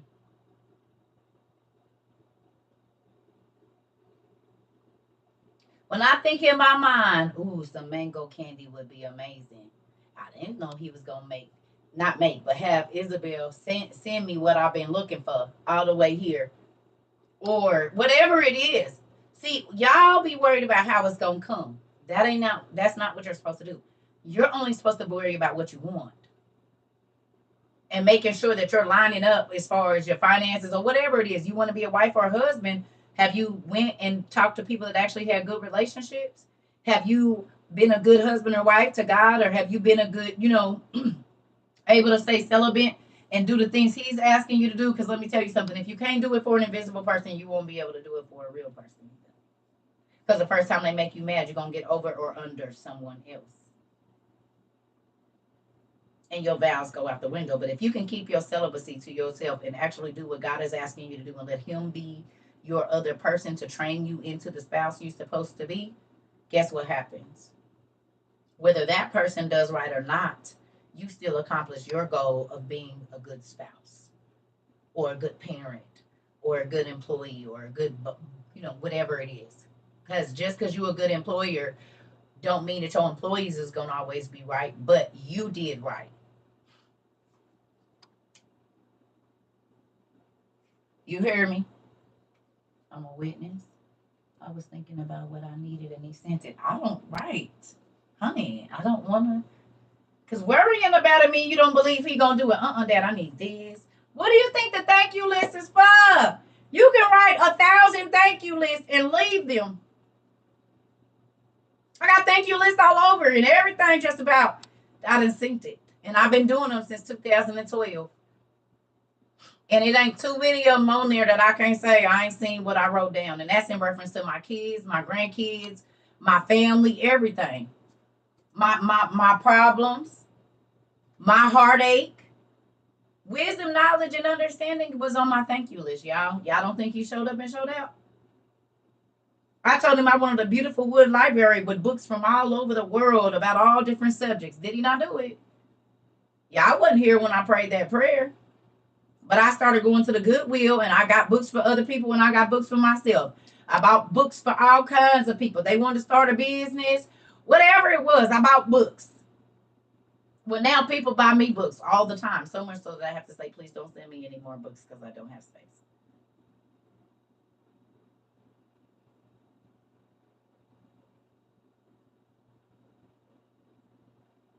Pretty much everything that I've ever asked God for, he's given it to me. And that's why I cry, because I don't feel worthy. But you have to believe that he can do it. It's not your overtime that's going to bring it to you. It's not you trying to snuggle up and cuddle up and trying to get something free from the cashier. If God has told them to bless you, they're going to do it regardless, because it don't have nothing to do with you. It has to do with God being very good and him answering prayers. So you don't have to hustle up or, whatever on God's blessings. You don't have to do that because it's already set for you. What's mine is mine, and can't nobody get what's mine. You hear me? You can't take what's for me.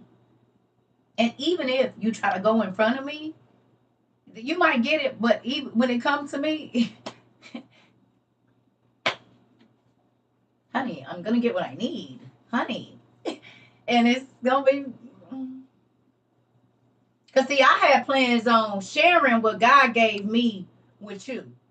You had plans on getting what you got or trying to go in front of me and get whatever you was going to try to get, and you slighted yourself.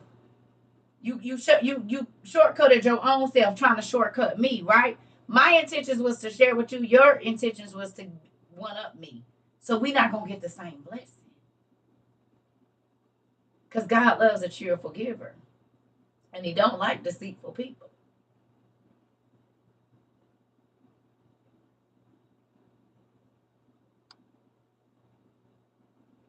Do you hear me?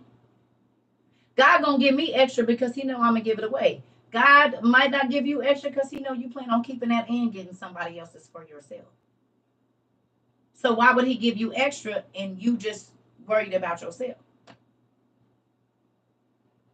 Why do you need anything to give away? Because you're not gonna give it away. Don't people like, oh, God give me $1 million. I'm a liar. If you won't give away 100, you won't give away 1,000. If you won't give away 1,000, you won't give away 10,000. And if you won't give away 10,000, you're not giving away 100,000, and you're definitely not giving away $1 million. Quit lying to yourself. Because if you can't do it with $1, $10, $100, $1,000, $10,000, 100,000, you're not gonna give it away. He said, whatever you do with the little, you'll do with the much. So if you lie to me about a little, you'll lie to me about a lot. Remember, I told you, I said if she wants you to be okay, or he wants you to be okay with you sleeping with one of y'all friends, spouses, and they'll do you the same way. If they'll backdoor them, they'll backdoor you. But they tell you, I won't do that to you, but they will.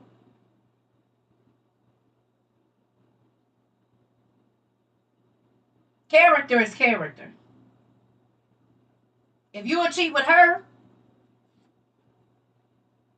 or you'll cover up her cheating, you'll cover up my nigga cheating too. And be all up in my face and saying nothing to me about it. Your character is your character. If you'll steal from the store, you will steal from me. Oh, that's the store. They got insurance. Somebody started that company. I don't care if that person isn't alive anymore. It doesn't matter that they have insurance. You don't get to steal from. Oh, okay, good to know.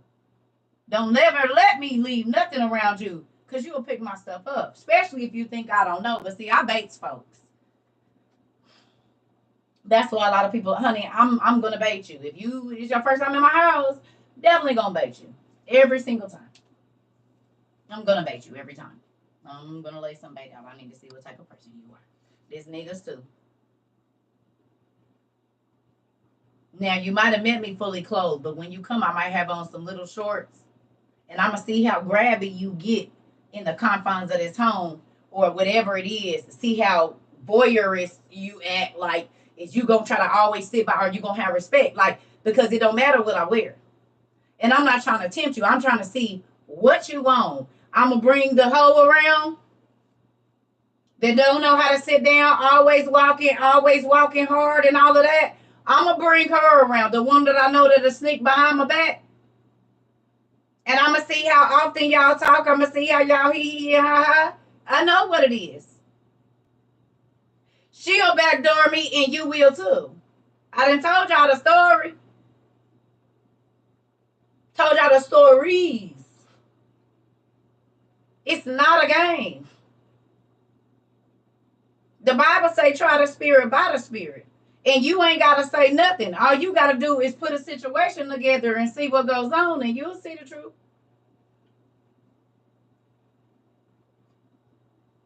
People can't hide themselves a long time.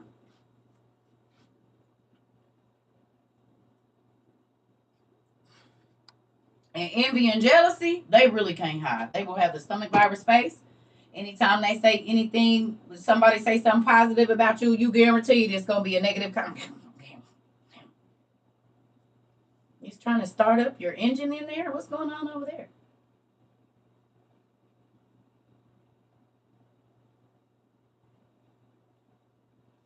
I don't got to try to backdoor nobody, go around nobody, nothing. What's for me is for me. A lie can't hold its breath longer than the truth. Come on. That part. That part. Who you is, it's going to come out. We'll know. And I'm not saying you can't be in situations that cause you to act a certain way because of the situation. But overall, who you going to be is who you going to be. And most people's stories will look pretty much the same if they ain't never met each other about what their experience was with you. And that's how we can kind of gauge your character. So give me a second. I'll be right back, y'all. Ooh, that's why I encourage y'all to go read the 12 Patriarchs. It talks about how you can see envy, jealousy, all of that.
I'm probably about to get out here, y'all, and we can finish class later or finish reading that later. I need to take me a nap. I don't know what's going on. I'm tired. We've been on here 3 hours. That's why I'm tired. Exactly. 3 hours, 1 minute, and 49 seconds. We almost at our 1,000th class. If you have been here for more than 70% of them, pat yourself on the back. If you have learned and your relationship has grown with God, not in church, if you started to treat people better around you and be more mindful of your fellow man, okay? If you decided to not be selfish and put yourself first, and actually, which I know you can't be over here and be selfish. It's not even a thing. If you was selfish when you came, oh, we gonna do it, Joy. Mari is putting the list together for our 1,000th class. He got all the songs. And he once he sent it to me, I'm gonna add my few to it if it is, because it seemed like his music choices is mine. Mari getting the list together. We ain't even gotta do it. We gonna turn up though on our 1,000th class. We gonna turn the hell up. We in been money. You hear me? Listen, racks on racks on racks. So it's exciting though. Who thought it was gonna go this long? Nobody, not me. I was giving y'all 6 months of my life.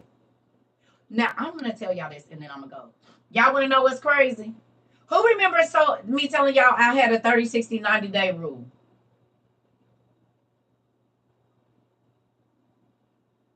Y'all remember me telling y'all that? That I had a 30, 60, 90-day rule? I'm talking about for a long time. In my 20s, honey, 30, 60, really 19. Right? I did not know, and now everybody's talking about this 369 is the numbers of the universe. I didn't even know nothing about that, baby. But you got 30, 60, or 90 days. If in the 90th day I didn't see nothing, you didn't add no value, and I'm not talking about money. If you did not add value to my life, then I was not going to be around you.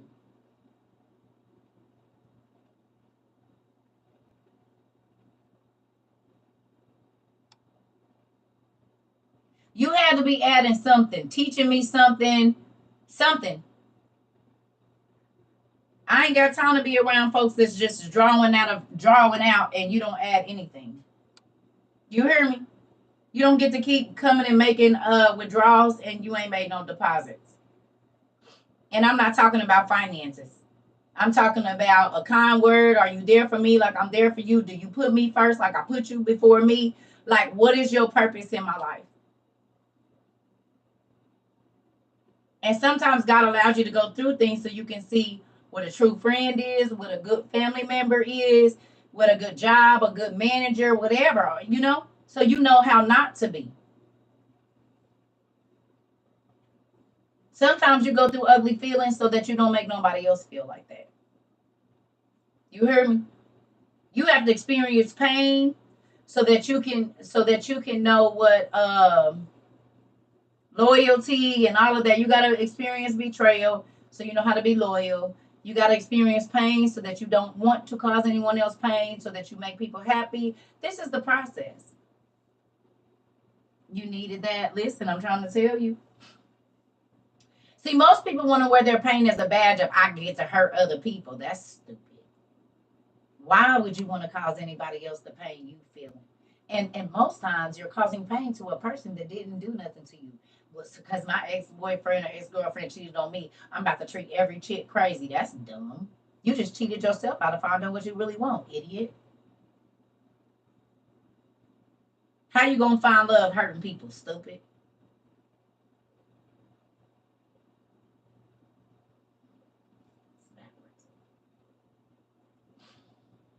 What you do is treat the next person that you get better than you treated the last one. That's the benefit. You treat if your last friend did you dirty, you treat your next friend better. I told y'all, the people that I dated, I said I am not gonna dog a nigga because of you. So then you're still controlling my life. That's stupid. Why would I kill my chances for being happy when you already tried to do that? So I'm gonna give you a second run at it by ruining the next relationships and friendships that I get into. You're weird. I'm gonna treat them better than I treated you, and hopefully we have a great time. Cause me sowing more pain into the world definitely ain't getting me happy. That's weird.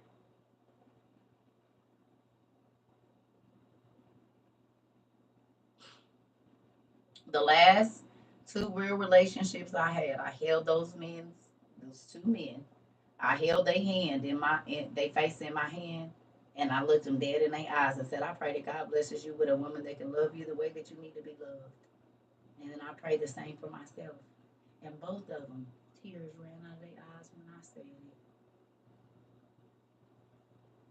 The ones that had so much to say and didn't care about the tears that fell from my eyes when I told them how they was hurting me, I said, I'm gonna just treat the next person I get better.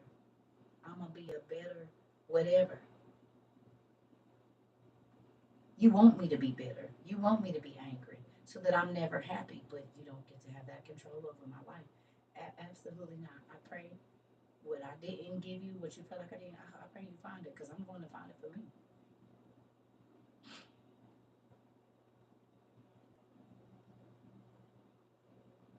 You didn't make me happy, so I'm gonna let you keep making me miserable by me hurting people and doing stuff to people that never did nothing to me. Why would I cheat myself? Boy, I like to treat myself, honey. And that ain't it. Because whatever I sow into somebody else, I just get that multiplied. So if I go so hurt, that means I'm not gonna be happy for a long time. And I want to be happy. And so if you didn't make me happy, me making another person miserable is just bringing more of what I might as well have stayed with you if I wanted to be unhappy.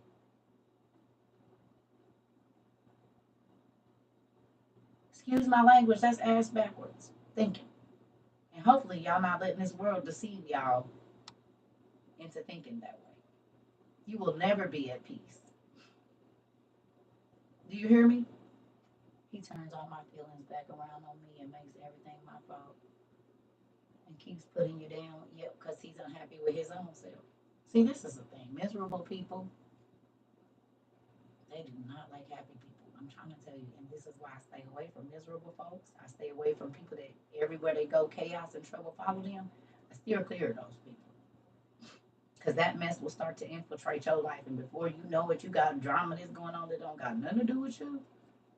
Your name mixed up in this stuff that ain't got nothing to do with you, baby. Listen, I don't. Mm-mm. You're not ever gonna. I listen. Pay attention to character. That's gonna take you further than anything. Don't listen to the words. Watch what they do. Word actions speak so much louder than words. You can lie to me all day, but what's in you, your character, baby, you can't hide that. It's gonna be there. If you have a person that's constantly trying to put you down, you need to read or either listen to on the audio book The Brothers of Joseph out loud. The 12 Patriarchs. It's on YouTube. The OTP that we read, listen to that out loud about how envy and what it look like and what people that are envious of people do. You'll start to see it, and they'll start to hear it. Because some people don't know they envy. That's why, remember when I told y'all, I said if a person say, oh, I'm jealous, instantly I start to make my way away from them. If you ever let I'm jealous come out of your mouth for anything, I will be making my exit from your life. Because that is a true. I don't care. Ooh, girl, I'm jealous. Good to know. Your husband is envious of his sister, and that envy will eat them alive. You went and read about the envy in the brothers. What is it? All of them brothers of Joseph, hatred, envy. Baby, I don't want no parts of it.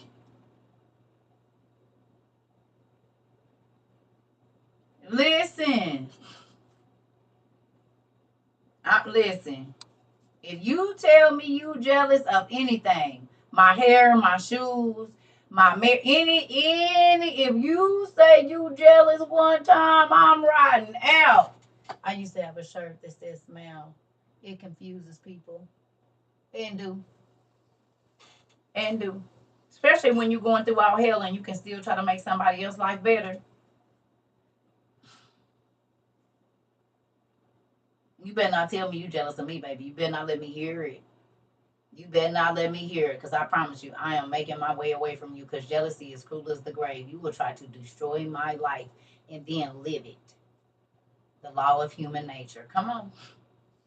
You will try to destroy my life and become me if you are envious or jealous of me. No. You'll have everybody looking at me crazy all the while. Y'all done seen it. Single White Female is a movie for that. That's a movie for a reason.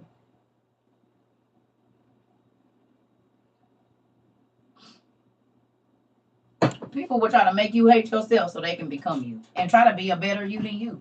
You're crazy. Just as bit nutty as a Betsy bug. What we not gonna do?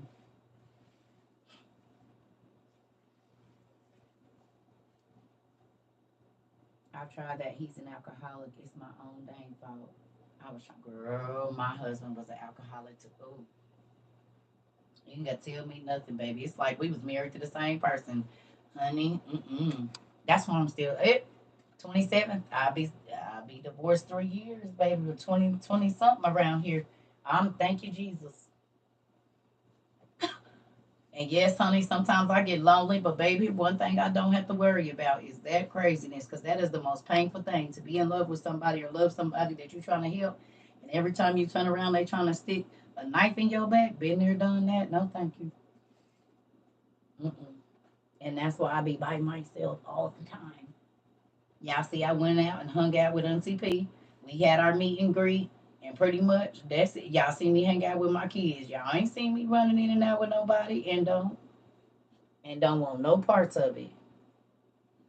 Mm-mm. And the one little hedge that I had coming around, he didn't. I don't feel like he supported. I mean, he supported what I wanted to do, but it was some other stuff, so he had to go too. You hear me? Mm-mm. Mm-mm. No. 7 years of this mess. I'm trying to find my. Ooh, honey, I did 1,880 days. That was enough for me. No, thank you. And I ain't telling you nothing, because y'all might have a different story. But I tell you this: the easiest thing that you need to do is ask him who hurt him, and start to trying to ask God about healing whatever their childhood pain is, because he drinks because he's self medicated. If he was abused, and he might not want to tell you, it'd be a lot of stuff, and don't nobody got time for that. Boy or girl, come on and get healed, and quit wearing what people did to you 50 years ago as a shield to hurt other people. Mm-mm. I love y'all too. I'm about to go. I gotta go find me some food. I'm probably about to take me a nap. Be 21 years from me in June. Oh,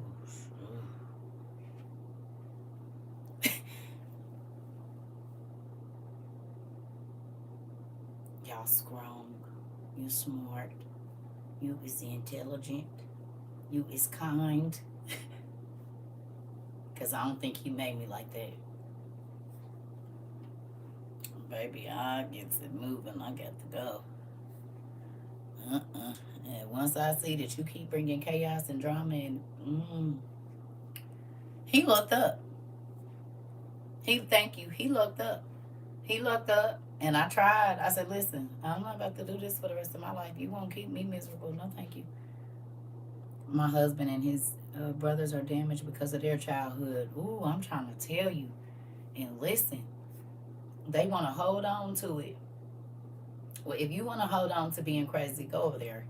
I don't care what your mama did 20 years ago. Is she still doing it to you now?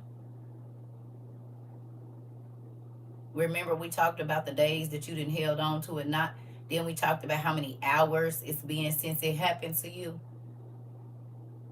So if it happened 20 years ago, how many hours in 20 years? That's how long you've been, and you wonder why you're depressed. Well, if I was holding on to something for 1.3 million hours, it would be heavy too. And then on top of that, you ain't letting nothing else go. And then you're going to be mad because I'm free. And you're going to be trying to make me bound like you. Go away. Every person is damaged, but every person don't live like a damaged person. Some people let God repair them and they move on. And if you want me to stay in my damaged state, I got to get the F away from you. Because God is a healer and he fixes. So you don't gotta stay damaged. Some people like staying damaged because it gets them the what's the name that they want? The attention. They stay sick. They stay, oh, there's so much going on in my life. Because it gives them the attention. And you ain't never go in and try to talk to them about a solution. Try to talk to them about a solution. They ain't gonna want to hear it. They want to keep talking about the problem because that gets them attention. Not on my phone. Not on my phone. No, not on my phone. We're not doing that. If you want to talk about how we can get to a solution, bet. You want to keep talking about the problem, I don't have no words or no minutes or nothing. I could be coloring or watching a movie. Auntie, thank you for putting me on. I never watched Evil before, but I went to sleep watching it. I'm about to get up, and that's what I'm going to watch this morning while I eat, or this evening. It's nighttime already. This day went so... I woke up at 10, so the day's out. You know what I mean? So, very good show. It's all that we talk about. Y'all already watched it on Netflix, Evil? Why y'all been trying to tell me about it, and I didn't know? Y'all probably tried to tell me about it. Yeah. Things happened in my childhood I couldn't tell my mom, but God told me that it's not them. Forgive. Yep. You were scared to watch it, Aaron. What you gonna do when you start seeing it in real life, girl? Let me ask you a question, Aaron, and I'm not trying to put you on blast or nothing. You know anybody that's mentally ill? You know anybody that struggles with mental illness, bipolarism, or any of that? Voices, any of that? Behavioral issues? It definitely explains all of that. Okay, so then you need to watch it, because then you could understand what's going on with your brother. If you got anybody that's dealing with mental illness, y'all know we went through what mental illness is. Evil spirits are personas or personalities. They can either oppress a person or possess a person. And it talks about how they can get in your house. It's a very good show. For what I be trying to tell y'all, you can see it in physical form. Between that and imaginary, them two shows will help you understand mental illness. And I'm only on like the second or third show. I said, oh, they did good. When we was younger, he said a spirit jumped on him and hasn't been right since. Okay, you definitely need to watch the damn show, girl. Watch it in the daytime. You can help your brother. Evil. on Netflix.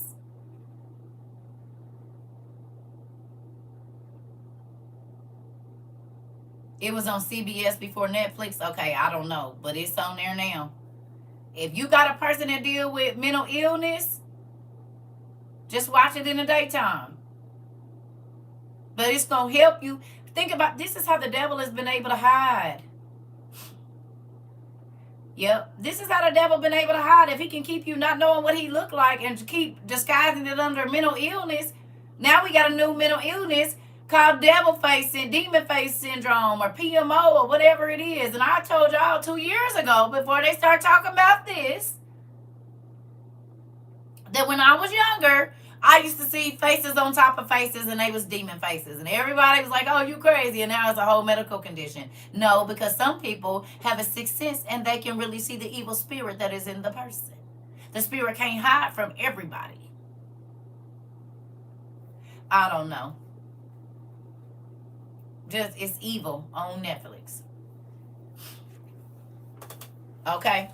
So I'm about to go. That's what I'm going to watch. No, I don't care. Listen, I'm not watching it during the day. I watched it. I went to sleep watching that because it's real life. So it don't scare me to see what's really going on. The principalities and the rulers of darkness. This is what this show is about. So church folks be like, oh, we fight against, you ain't fighting against nobody and you don't even know how they move around. Liar. You are not in no spiritual battle and you don't want to know your opponent. You ain't even training. Stop lying. Oh, I can't watch that. Ooh, it don't sit right with my spirit. Spiritual warfare isn't supposed to. Demonic entities are not, but they can hide if you don't know what they look like and you can't help nobody. So yeah, he wants you to stay scared. Because then they get to keep running through your family, honey. That's what a generational curse is. What do you mean? Okay? So, love y'all. You want to fight for your family members? You can hoop and holler all day long. But if the devil know you ain't understood spiritual warfare, it ain't going to matter. You just clink your cymbals together. That's it. Making noise. You ain't got no power and he ain't worried. But if you know how to recognize the enemy, then you might, you know what I'm saying? He gonna start coming for you because you're an actual opponent. He come for me because I'm snatching niggas from his crap. You know what I'm saying? I'm walking at a strip club with people. You know what I mean? Taking them to the bath. You know what I mean? To the baptismal pool. Walking out of liquor stores, trap houses, you name it. I am a special agent for the Lord. I can go into places that most church folks would never be able to get into and walk out with souls to take to, and they just think they walking out with one of the boys or one of the girls or whatever, you know, one of the peoples, but they don't know. I'm coming in here to get out the lost. But spies got to look like everybody else so you don't know they in there to get the operatives. Or not the operatives, but the captives.